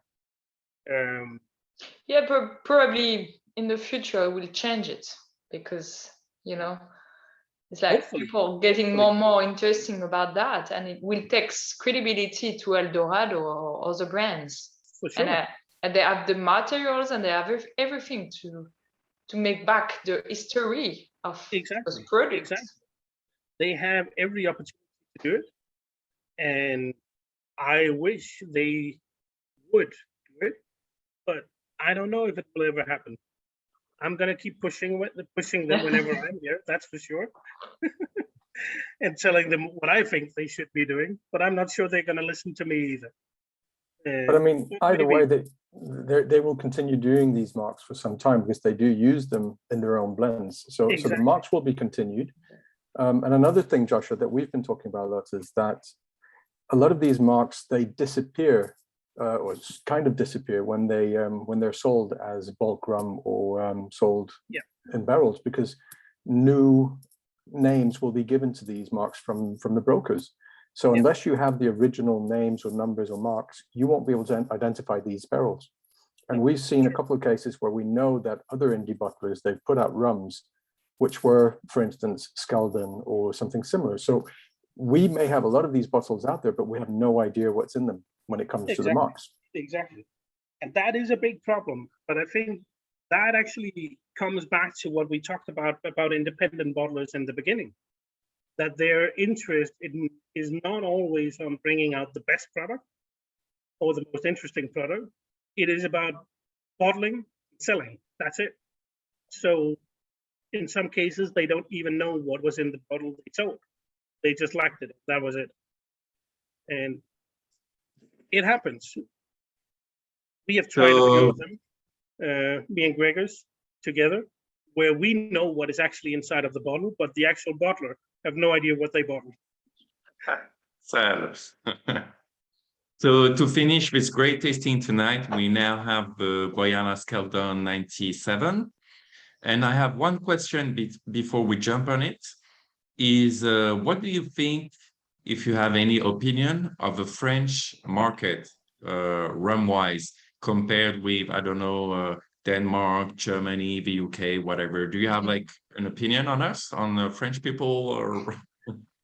Well, I love being in France. Come visit us. No, I've been to Paris quite a few times, and to be very honest, it is one of my favorite places to go when I travel around Europe. I have like 3 cities where I always say I'm really looking forward to that, and it's Paris, Berlin, and Prague. I love those 3 cities. And I travel everywhere in Europe, and I spend a lot of time in cars and planes and trains. But those 3 cities, it's always like, that is something I really, really look forward to, always. The food is outstanding. You have some amazing cocktail bars in Paris. I've been to all of them, I think. I have my favorites, though. And which one is it? Tell me. You have some great rum shops as well. Well, when I'm in Paris, I always go to Maria Loca, and I go to, I go Tiki, of course, and go with Scotty at Dirty Dick. Yeah. I always end up there, but yeah, no, Michael at Maria Loca is a good friend, so I always. But yeah, and then you have some amazing shops. Freddie, have you tried 18? Sorry, what are you saying, Francois? Have you tried 1802? I have. Charlotte brought me there. Yeah, we went together, but it was brand new. Yeah, because you came actually 2.5 years ago. It was before COVID, so it was quite new actually. I mean, they've been like opening 1 year, since 1 year or something like that. Yeah, But I think I'll be back next year, is my hope, anyway. He was supposed to come this weekend, but he couldn't because he decided to go to Guyana. Yeah, exactly. I'm sorry, guys, but yeah, I prefer to go to Guyana, otherwise I would have been there. So actually, me and Charlotte tried to plan for me to go to Paris and then fly from there. But in the end, I only booked this ticket like a week ago because it took, I didn't know what would happen with the rules and regulation and if I were actually going to Guyana or Mexico. So in the end, it just didn't happen. But I will be there next year, that's for sure. Because I used to be a bartender for a small time, and I love going to cocktail bars and visit friends. And I think I can say that my favorite rum bar was Mabel, cocktail wise. I love tiki cocktails, but I would rather have like a cocktail at the Mabel. But Joseph closed his bar last summer. And I think that now the 1802 is now like the top of the game when it comes to cocktails and rum in France. Well, but I love Dirty League 2 and Scotty. He's fucking great, but he's amazing. So what can you tell us about this Skeldon, which was a special bottling for France and Charlotte? Yeah, good. So we're back. Skeldon, SWR, Skeldon William Ross. 48.4% cask strength. This was not distilled at DDL. This was distilled at the Uitvloed estate on the 4-column Saval you see here on the left in the picture. And well, we all know Skeldon because of the old Bellier bottlings, the 73 and the 78, of course. That's where all of our knowledge about Skeldon comes from. And nobody knew about Skeldon before Luca bottled them. And I think for many years as well, people weren't really talking about Skeldon. It came back again for these last few years, especially on auctions, when you see the prices they're going for.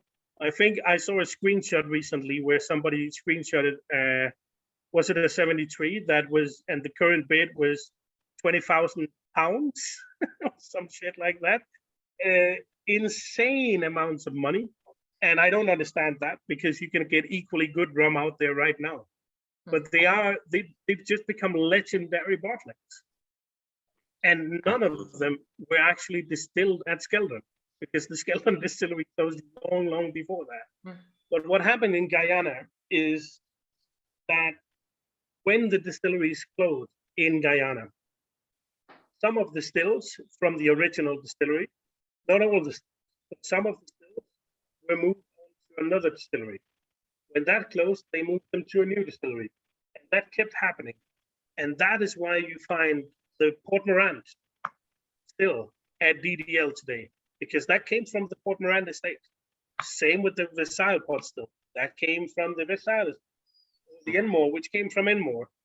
But at the same time, some of these old recipes for making rum, some of these old marks that were made at other distilleries have been replicated as not only by DDL, but also distilleries that went before them. They replicated it. Then when they closed, the recipe moved on and on and on. That's why we can be drinking Skeldon today as well. And I think it's amazing what has happened like that. But you can even see it in Jamaica today as well. If you start digging into some of the Jamaican marks, you will see that some of the marks are not actually from the distillery where they are distilled today. You can find marks that I think it's one of the Long Pond marks that actually references the Innswood distillery. And you have marks like that that have been passed on as well. And it's the same here. And it just means that today, long after a distillery is closed, we have the opportunity to taste history, even though it's not around anymore. And I don't think everybody has ever seen an actual Skeldon bottle. Back then, it was probably only sold as bulk or drank in the local village. I was lucky enough to go to Skeldon, see the old sugar factory. You can see it here in the background in the bottom picture. It closed in 2009, and I spent 2 years ago, I spent a few days driving around all the island, visiting all the old sugar estates. So I went to Versailles, I went to Uitvlugt, Port Moran, Blairmont, Albion, Enmore, LBI. I went everywhere, and I took pictures everywhere. And the fun thing when I came to Skeldon is that the sugar factory had been closed for 10 years. So, and outside by the main road, there was a boom that was down, and there was a guard sitting in there. And I was acting like, right, go in and have a look. And of course, I wasn't allowed to do that, but said, well, go to the side. There was the Skeldon Sugar Heritage Park, which was a small hotel and bar. And I went in there, and what I found out was that in the back, it was connected to the sugar factory. They basically left the back door open. So I went in there, and I think I have 100 pictures from the old sugar factory, walking around the grounds before the guards saw me, found me, locked me up in a room for 45 minutes, questioned me before they let me go. Whoa. But it was a great experience because you can see everything from the old factory is still there. Now, of course, there are no still stuff because it's been so many years since they could still, but everything from the sugar factory is there. And they built in the back of the old sugar factory 100% a completely new factory with help from China. But another factory that is not working for some reason. So they are trying to revamp the sugar industry in Skeldon, but it's not doing too well. But you know, Guyana, I always say it's not the most interesting country for tourists. They're very good at what they call eco-tourism. So if you want to go into the jungle, all of that, it's amazing. I wouldn't enjoy it in the jungle. I don't like bugs. I would run out screaming. So I stay far away from that. But there are no beaches. You don't like mosquitoes and snakes? No, shit, no. Show me a spider, I will show you a big guy who can scream like a girl as well. But there are no nice beaches to go to. They're not really a tourist industry here. But as a rum guy, you know, driving around in the car, all of these legendary names are all around you everywhere here. Versailles is a village, so is Port Moran, so is Enmore. They're all villages, and they are around here. So getting all those pictures, seeing the old sugar industry. I remember when I went to the Blairmont sugar estate. That is one of the most beautiful things I have ever seen as well. I don't think 99% of the population would agree with me, but when loving rum and seeing that specific sugar estate with the atmosphere around it, it was just extraordinary. So for rum people, there are something here to see, and it is, some of it, quite accessible. A lot of the sugar factories won't let you in unless you have an appointment. But I did do a tour of the Uitvlugt sugar plantation and sugar estate and factory as well. It was closed for maintenance, so they put me in the cane crusher as well. I was crawling around in that, which was a weird experience, but a lot of fun. And I think I brought a few more pictures from Guyana in general as well, from some of the old. This is a mix of pictures, so it's not from anything special. But that is a city sign from the village of Enmore. You have the small barges here to the left that were used to, and still used to this day, to actually transport sugarcane. Guyana, the country, there is water everywhere. You have a couple of big rivers flowing through the country, but you have Georgetown that is by the sea, but underneath sea level. You have, when you get up to the water, you have what they call the seawall that stops the water from overflowing the town. There is water and channels everywhere. So for here, it makes a lot of more sense to actually transport the cane with these small barges. you have in the bottom, well, of course, that is from DDL, barrels either waiting to be filled or to be shipped. And it is, you know, it's just such a historic place. It's outstanding. Here up in the top, you actually, this is the seawall that you have that follow the entirety of Georgetown by the sea.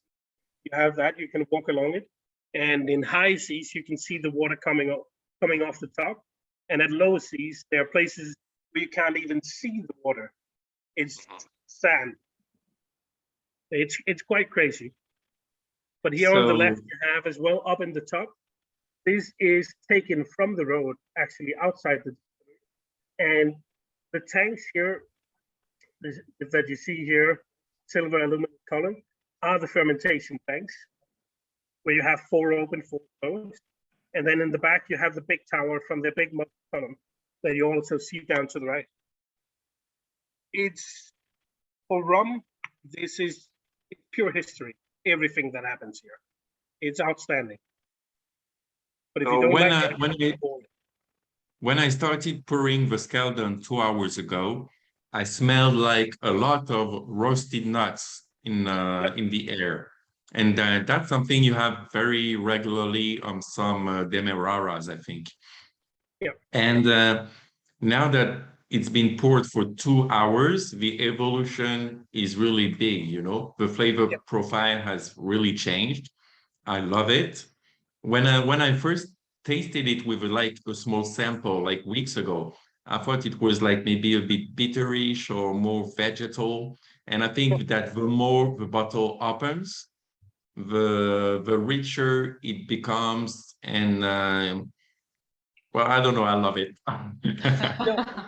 I completely agree, Francois. It's very bitter. It's very woody at the beginning, but this is a big rum. It really, really needs that air. It needs to breathe.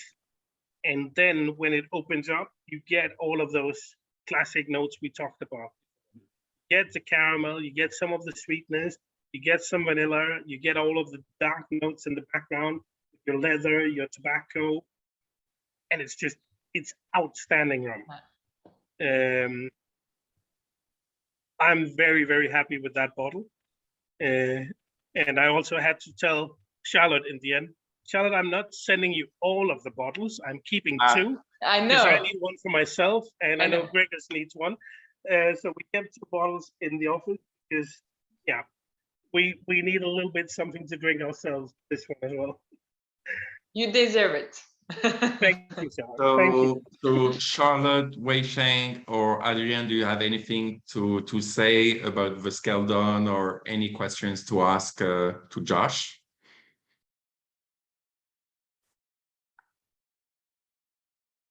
Well, no, I think the Skeldon is great. It's very good. It's very good rum, and I absolutely love it. I mean, the notes that you guys said, it's spot on, and it's very good stuff. Thanks, Charlotte. Thanks, Joshua. You're very welcome. Well, thank you. But yeah, guys, if there are any questions, if you don't have them now, then yeah. I have one question. Just Josh, can you stop the presentation so we can see each other? Yes, of course I can. There we go. I have a question, and it's like comparing to the Verlier version, because I mean, I didn't try the Verlier version. So I know that a lot of people have been comparing it to what it was in the past from Verlier. I think, so, yeah. Did you know, Joshua, did you have the chance to test it from Verlier, or if anyone has the chance to test, and how far is it? Is it different? People will always make that comparison for sure. Me and Gregors did a cross tasting for the 1973, the 78, the Eldorado Skeldon 2000, and our Skeldon 2001 that we did. And I think we placed it, in our opinion, which might be a little bit biased as we work with SBS, I think we placed them as 78 as the winner. Then it was the 2001. So the SBS, and then I don't remember how we placed the new Eldorado and the 73 at the end. I think it was 73 on 3rd place and the Eldorado 2000 on 4th place. So they are up there, but that is if you ask me. I'm the wrong one to ask. my brand, I'm going to tell them it's a lot better. But the thing, I'm you know, surprised. Charlotte, you don't. So few people have tasted them and actually own a bottle. They were made like 500 of each, and that's also why they keep coming. They come up on auction now, and you're thinking, well, these were bottled 10, 15 years ago. Why didn't people drink them? Well, I don't know, but there seems to be plenty of bottle for auction. So there are few people who tried them. I've been lucky enough to, through the rum community and the rum geeks around Europe, I've been lucky enough to try them more than once because people are good at sharing samples. I know Gregors have tried them quite a few times as well. But I'd say it probably depends on the person. It depends on the food as well. But it's easy that when you taste them, it's the same family. It's exactly the same flavors, the same aroma, everything that comes through. I think Adrian has a question for you. Yep. Thanks, Joshua, a lot for sharing your passion. Mostly about the story of the rum. It's really interesting. As a beginner, I learned a lot about the history through your speech. It's really, it's great. And so if I can say a word about the tasting tonight, I was really astonished by the flavor of the Guyana 2006. And I really like this kind of mix of freshness. I don't know if it's freshness, but powerful and freshness. I like it a lot. Good. Very happy to hear that. And it's a pity that I have opened the Skeldon too late, so I missed 2 hours of pouring. Oh, well, if you haven't drank all of it yet, Adrian, you still have time. Leave a little bit in the glass and come back to it in an hour. And it's funny you mentioned that, because one thing I like to do a lot is going back to the empty glass, you know, after the tasting. Yes. And I was smelling, I think it was the Cuban, and I don't know if you guys know the Nak Champa incense. It's a very famous incense in blue, red, and white boxes from India. And it really smelled like Nak Champa, which is an incense I love. Yeah, nice. I'm really surprised by the Jamaican, you know, just re-smell it.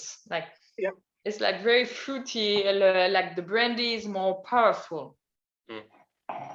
And Joshua, I arrived during the Cuban one, and I had the question, what is for you the classical flower of the Cuban rum, and what was the job finally of the finish you've done? But classic flavor of Cuban rum, I would say it's slight vanilla tones from the ex-bourbon cask that are almost dead by now. That's one of the biggest problems in Cuba is, of course, they can't get ex-bourbon cask directly because of the embargoes. You have that slight vanilla, you have slight caramel, and you have a little bit of sweetness and a little bit of fruitiness to it. But for me, well, it's like I said before, Cuban rum is uninteresting. They're boring. I don't spend time with them. I wouldn't say I don't like them, because there's nothing not to like. There's just too little of everything to make them interesting. And that is their biggest problem. And I think it's a shame because, well, Cuba have such a rich history. It have such a rich rum history as well. And they had the possibility to do so much more if they wanted to. And they could, but they are not doing it. And I think that's a shame, because even today, if you ask people who are not regular rum drinkers, if you ask them about rum or where rum comes from, I think half of them would say Cuba. Like if you ask people where the best cigars come from and they're not cigar smokers, you would have probably 90% saying Cuba. So it has an amazing name. They just don't have the rum to back it up, in my opinion. but it's a personal opinion. And I know there are people out there, if you ask Cubans, they will say they make the best rum in the world, and you can't tell them otherwise. So it is personal opinion, of course. But so it makes your job of the finish even more interesting. Well, I think so. I think that is a great example of where we have done our job as an independent bottler. Because from my point of view, we have taken a mediocre rum that was not interesting, nothing special, and we have elevated it really to something that is outstanding. That is what we did there. And that is one of the best examples of it, where we have not just added an extra layer of flavor, or we just gave it a point or two. This is actually a place where we've really, really taken it from here to here, and not small steps, really, really huge steps. And that's what I think is interesting there. And it's a bottle that I'm gonna save a few for myself as well as that for sure, because I know it's something I want in my house as well to drink. And I don't save all SBS bottles we do. I usually try to save one of each for the office at least, so we just have one. But I don't buy all of them myself, but that is one of the ones I'm gonna buy because I know I will love it. How many bottlings of SBS have you released so far? I think what me and Gregors just looked at the other day, and this is why we were a little bit confused, you and I, Charlotte. The Skeldon 1997 is SBS number 98. Oh. 98. And do you include like private, let's say private bottlings for? I know there was a very nice white Pomerol that you released for Arum in Paris, for instance. That is, I think that is, well, I included in my total, but I think when we include that in every private bottlings we've done, we are just about 100, nothing more. So that's it. But, you know, we do about 12, 15 bottlings per year in the standard range. And then every now and then we do a single cask like we did with Charlotte with Skeldon. I also did a Skeldon for the Belgian market of the 2001 vintage. And I did, I think, 3 bottlings for the UK this year and 1 or 2 for Czech Republic. That's it. So it is somewhere between maybe up towards 20 casks per year that we bottle under SBS. So I like to conclude usually a tasting session with like ranking the rums with one another. So it's very hard because they are not the same price and same age at all.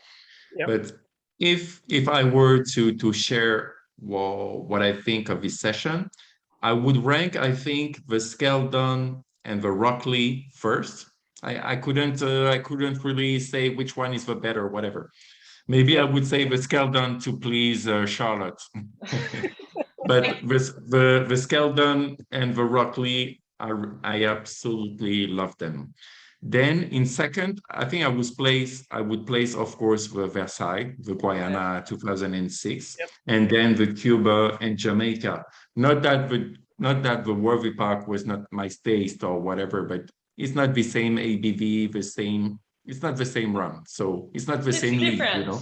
It's highly different. It's a highly different. Yeah.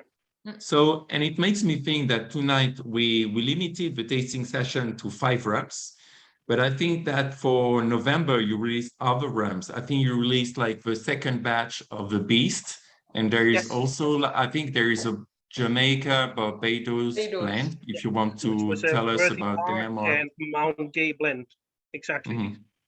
And then, of course, yeah, the second edition of the Beast.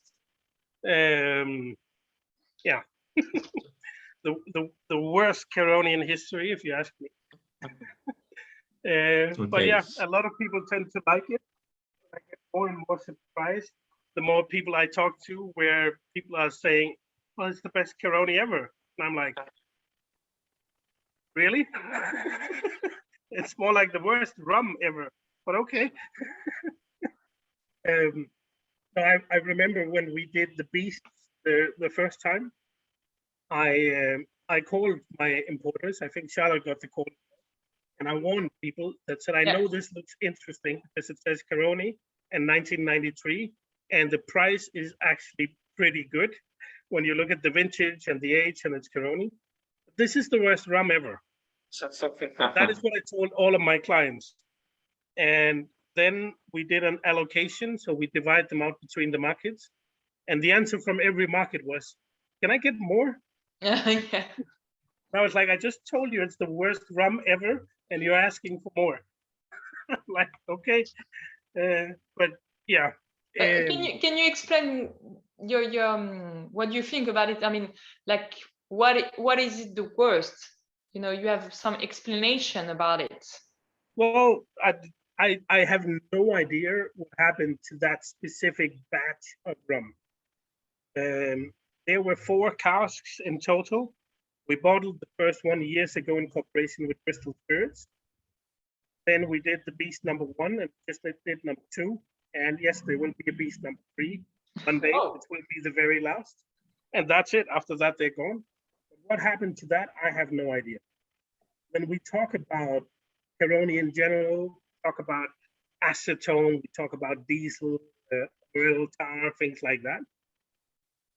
This is something else. Like the Beast number 1 had this minty menthol flavor to it.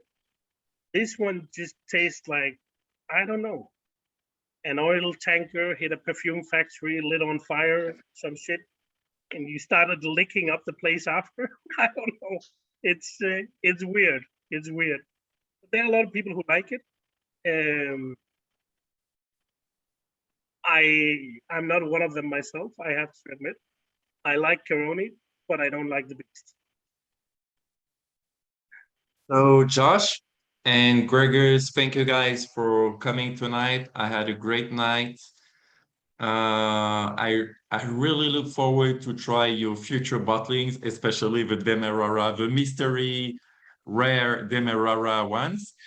Yep. And that's it. I had a great night. Thank you. Thank you. Thank you, It's a François. pleasure to be here.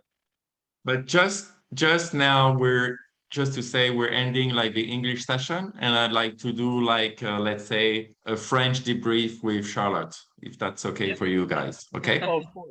Of course. I'm gonna leave you to that, guys.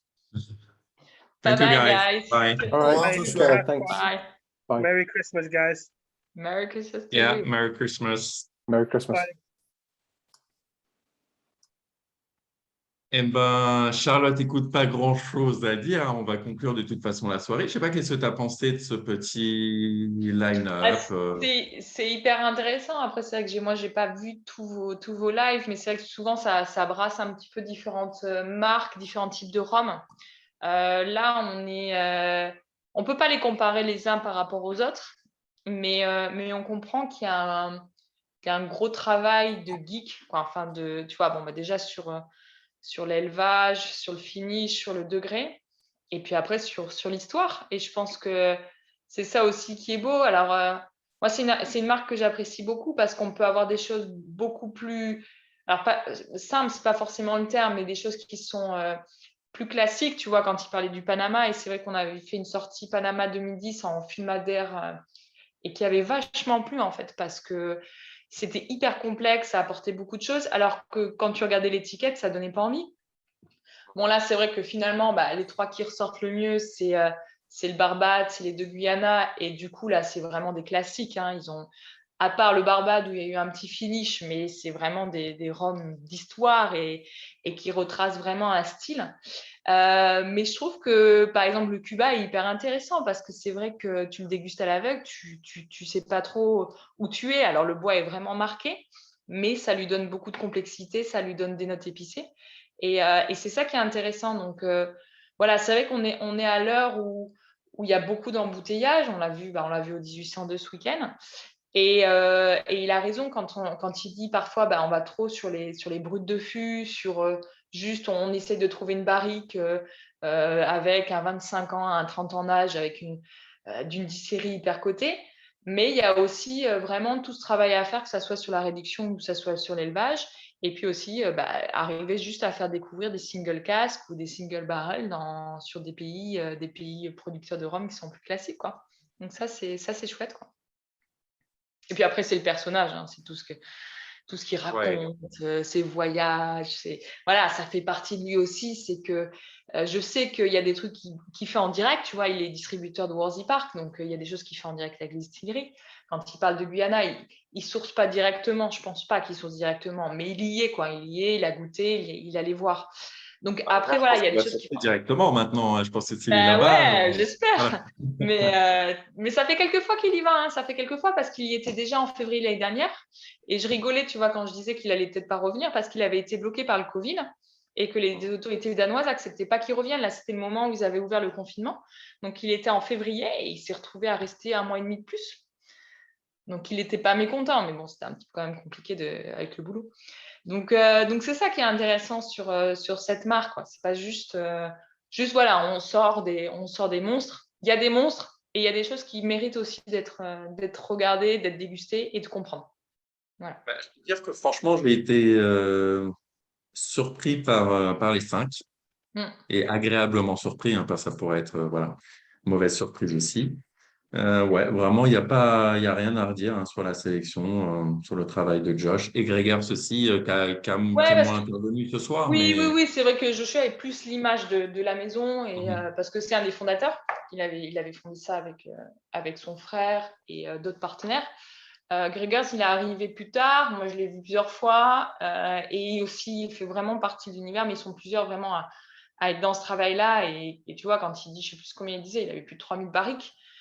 Ouais.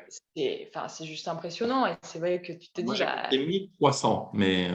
Tu as compris 1300, ok, ouais, mais c'est possible. C'est peut-être moi qui m'ai compris. Enfin, mais de là, de toute façon, 1300. Déjà 1300, ouais, c'est pas facile. C'est déjà énorme. Et en fait, du coup, tu te dis, ça présage peut-être des petites pépites à venir.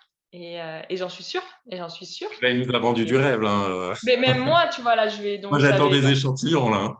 On avait prévu depuis quelques temps que je vienne du coup en janvier pour faire des sélections pour 2022. Et donc là, moi, j'ai vachement envie parce que clairement, voilà, il m'a dit, tu viendras en janvier, comme ça, on fait la section de l'année et on regarde un petit peu ce qui peut être sorti. Et c'est vrai que là, c'est vachement. J'ai l'impression là que tu vois, en plus, en 2-3 ans, il y a vachement d'ébullition autour des embouteillages et puis des références comme Guyana qui arrivent. Bon, alors ça va, c'est au compte-gouttes. Hein. On n'est pas submergé par ce genre d'embouteillage, ce qui est plutôt une bonne chose. Mais c'est hyper excitant. Et puis, le doc qu'on a eu là, donc pour finir là-dessus, on a fait un doc. Alors, c'est quand même Joshua, hein, parce que du coup, on l'a embouteillé sous le 1802. Voilà. Mais chacun la nôtre, voilà. Voilà, on l'a embouteillé pour le 1802 parce que vraiment, ça avait été un truc qu'on a travaillé longtemps avec eux et qu'il y avait des envies, il y avait du bar là-dessus. Donc, Joshua, en fait, d'une certaine façon, elle dit c'est pas forcément SBS parce que ça a été travaillé aussi en collab. Et voilà, et c'est genre ce petit pépite où, même si ça reste un truc avec hyper vachement d'ester, on est sur un Hamden, mais il y a eu un travail, tu vois, il y a eu le fait de la réflexion autour du fût de sherry. Donc là, il nous parle éventuellement des fûts de Virgin Oak. Tu vois, tout de suite, on est hyper excité, on a envie de voir ce que ça donne. Mais voilà, c'est ça aussi de se dire qu'on est capable alors, c'est sûr que les high esters, ça devient de plus en plus à la mode, forcément. Mais par exemple, ça, c'est un truc qui a été distillé en 2019. Donc, tu vois, c'est aussi le travail d'aller chercher des petites pépites comme ça qui ne sont pas forcément buvables ou qui sont hyper jeunes. On est sur du rhum blanc ou à peine âgé. Et d'aller le travailler différent pour en faire quelque chose d'exceptionnel. Et ça, c'est chouette aussi, se dire on n'est pas que obligé de travailler sur du vieux rhum. On a aussi la possibilité sur du rhum plus jeune de faire des super trucs, quoi. Tu vois, c'est marrant que tu parles de buvabilité parce qu'aujourd'hui, j'ai l'impression de me dire de plus en plus souvent, je ne sais pas ce que ça veut dire buvable ou pas buvable. Donc, tu vois, par exemple, j'ai pris un échantillon du dernier The Beast, là, le batch 2, et je n'irais pas jusqu'à dire que c'est un rhum que je boirais tous les jours, mais je ne l'ai pas trouvé mauvais non plus. Ouais. Et surtout, tu vois, la dernière soirée Rhum Attitude qu'on avait faite à la table du Loup, donc je ne sais plus si c'était novembre ou décembre, novembre, je pense. Eh ben, le dernier rhum qu'on a servi, c'était un Diamond Ash de Swell de Spirit, un petit embouteilleur voilà, que tu dois connaître Oui, oui, peut-être je connais, ouais, à bien sûr. Bordeaux. Voilà. Il fait des super trucs. Ouais. Et donc, il y a un super Hamden, je trouve, qui est sorti avec un plutôt bon rapport qualité-prix. Bon, bref. Mais là où je veux en venir, c'est qu'à la soirée, on avait des personnes qui s'y, on va dire, un peu geeks, et des personnes, on va dire, vraiment aussi plus du côté débutant. Et tout le monde a aimé, quoi, tu vois, par exemple, ce Hamden. Alors, certes, c'était pas un DOK, mais c'était quand même un rhum Ouais, super avec pas aromatique. mal d'esters. Ouais, alors que c'est vrai que, bon, là, on peut parler des Jamaïcains, mais les Jamaïcains, il y a eu cette image d'eux, il fallait être vraiment initié, parce que c'est des rhums hyper spéciaux, enfin, que ça soit sur l'aromatique, même si chaque distillerie a ses spécificités, mais il y avait cette espèce d'appréhension en se disant, bah, les gens ne peuvent pas, enfin, il faut vraiment avoir goûté pas mal de Jamaïcains pour aller, c'est comme si c'était un peu, avec certains rhums agricoles, le nec plus ultra en termes de dégustation et de buvabilité, clairement, en fait.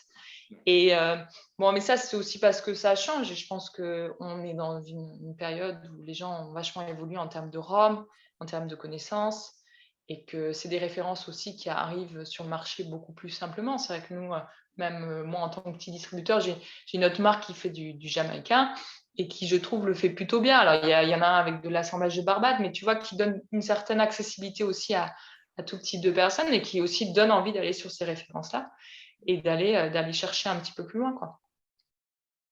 Ok. Est-ce que tu veux avoir le mot de la fin? Oh, bah, le petit mot de la fin, non, bah, écoute, moi, enfin, le petit Guyana m'a vraiment fait plaisir, le 97. Je pense clairement, enfin, voilà, pour moi, c'était à la fois le, bon, le rhum qui est excellent, ça c'est sûr. Alors après, bon, il y a beaucoup de gens qui le ramènent au prix, hein, forcément, parce que tu te dis, bon, c'est une bouteille qui sort dans les 260, 270, 270. Donc forcément, tu te dis, est-ce que pour ce prix-là? Mais en fait, c'est aussi tout ce que ça véhicule derrière. Et je pense que Joshua, il a bien montré ce soir, que ça soit l'histoire, que ça soit le pays. Et comment justement ce produit aussi atypique. Et c'est pas que le fait qu'il soit vieux, quoi, en fait. C'est tout ce qu'il y a derrière. Et quand tu regardes un peu et que tu te dis, non, mais c'est lié en fait à une colonne qui était dans une distillerie, qui a bougé, puis même elle a fermé, et du coup tout a été retransféré dans une autre distillerie. Enfin, tu vois, à expliquer, c'est compliqué en fait. Mais c'est ça aussi, c'est l'histoire.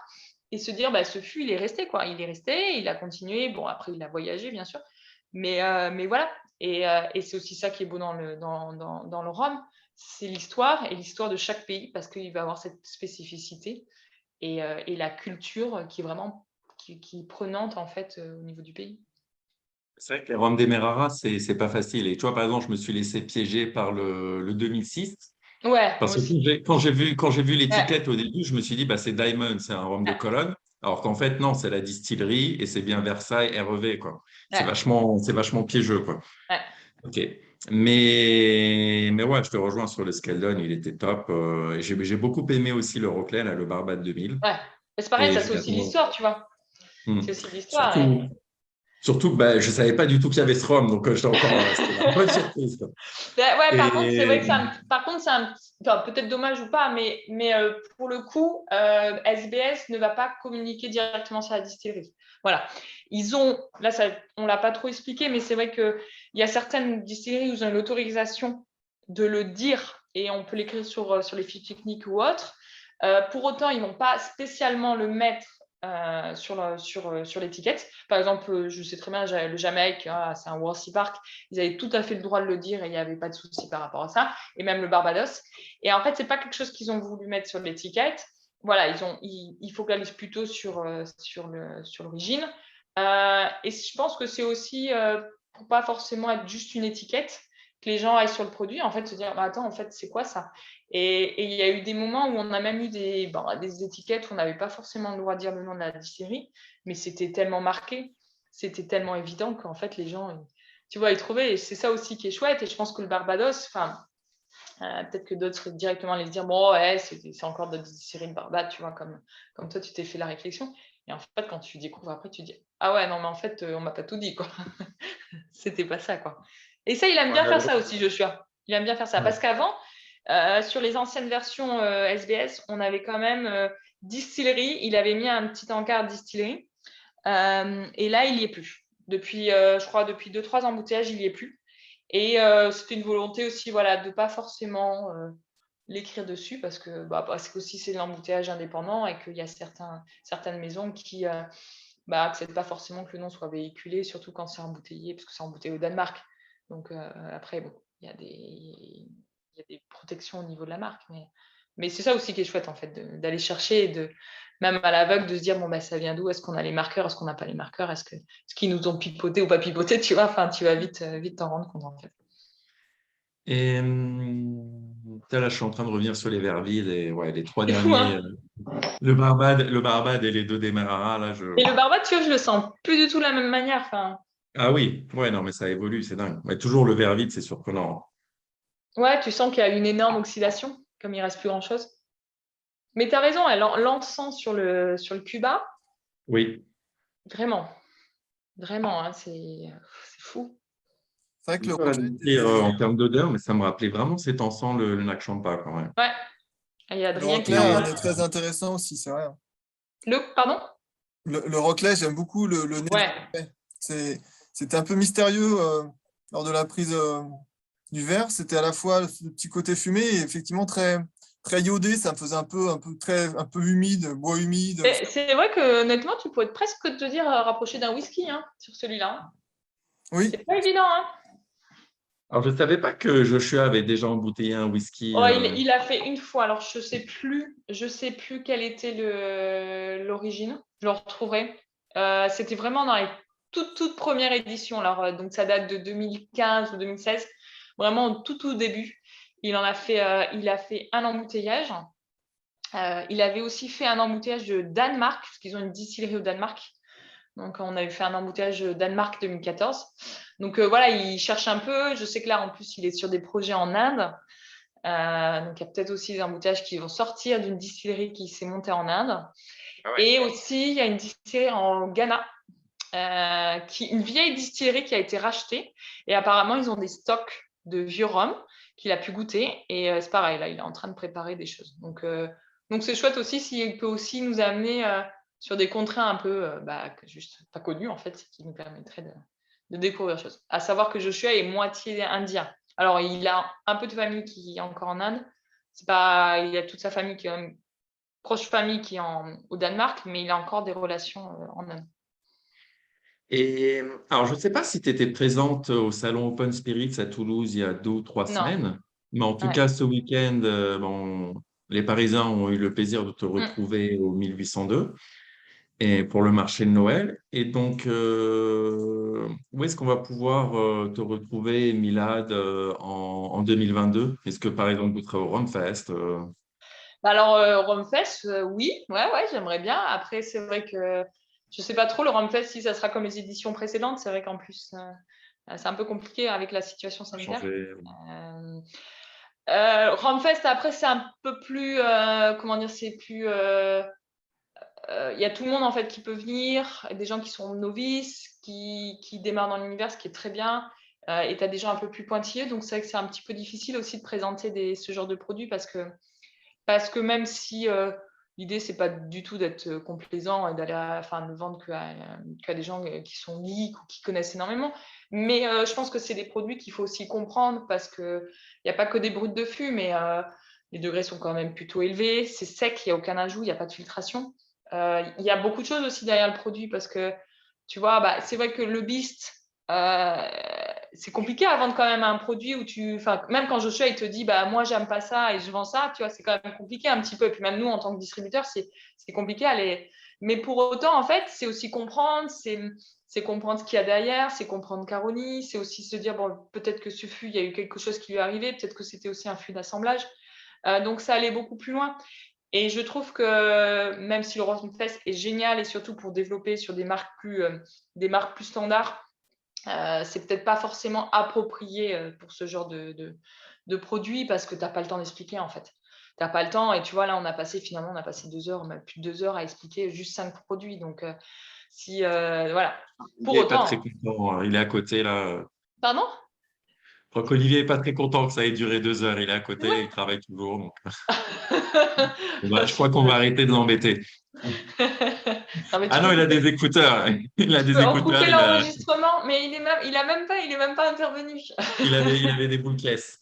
Ah d'accord. Et il est même pas intervenu. Pourtant, il a fait la dernière. Ah, je crois qu'il arrive là, alors je sais pas. Bonjour Olivier. Ok. Non, mais voilà. Ah. Après, le run-fait, c'est très bien. Je veux dire, pour les gens qui regardent. Et puis Adrien, par exemple. Bonjour Olivier. C'est Charlotte, ça va? Oui, ça va et toi? Ah, on peut pas être deux, je crois. Non. Ah bah non, là, Ok. vous enlevez les cocotiers. Mais non, Ouais. après, le run-fait, c'est super. Enfin, moi, j'y serai. Voilà, et puis après, je ferai aussi des salons pro parce que nous, en fait, on travaille surtout avec des professionnels. Hein. On n'a pas vocation à travailler avec les particuliers. Donc après, on travaille justement avec Rhum Attitude qui représente très bien nos marques. Donc voilà, mais ça sera avec grand plaisir de vous retrouver à Rumfest. Et puis éventuellement aussi, pour ceux qui sont un peu sur Paris, c'est vrai que moi, je viens régulièrement, donc je croise des gens du RCP qui me demandent des dégustations. Alors, la table du loup, c'est... Bon, ça va être compliqué dans le futur, mais éventuellement, peut-être qu'il y aura d'autres bars ou restaurants qui prendront ce format-là et qui feront appel pour faire des dégustations. Et ce qui aussi, je trouve, est très bien parce que ça permet de se rencontrer et prendre le temps de déguster et d'apprendre tous ensemble. Parce que quand tu es avec des gens aussi du RCP, en fait, tu apprends énormément, en fait, parce que tout le monde partage sa connaissance. Et j'aime beaucoup parce qu'il n'y a pas du tout de jugement, en fait. C'est vraiment... personne n'est autant, justement, dans l'univers et tout le monde a ça un petit peu, c'est ce qu'il aime et ce qu'il connaît. Et c'est vrai que c'est un milieu qui est tellement vaste et que du coup, c'est vraiment dans l'échange et bienveillant. Et ça, c'est chouette. Je crois que j'ai plus rien à dire. Tu as tout dit. Je partage ça, je fais partie du RCP depuis quelques Ah temps. ben voilà. Et c'est très bien. c'est vraiment une ambiance très, très conviviale et on apprend beaucoup de choses. Ouais. Ouais, puis le format sample, c'est vrai que, alors vous le faites sur Rhum Attitude, mais rien que ça, en fait, c'est vrai que si on n'a pas forcément le budget de s'acheter ce genre de bouteilles, on peut par les RCP ou par Rhum Attitude, tu peux accéder à des petits formats, des petites millonnettes, ou par les box aussi, et qui fait que du coup, tu as l'occasion de goûter des choses et de faire ton palais et d'avancer et de te dire qu'est-ce que j'aime, qu'est-ce que j'ai envie de goûter. Enfin, c'est génial, quoi, c'est super. Donc, continue comme ça. Eh ben, super.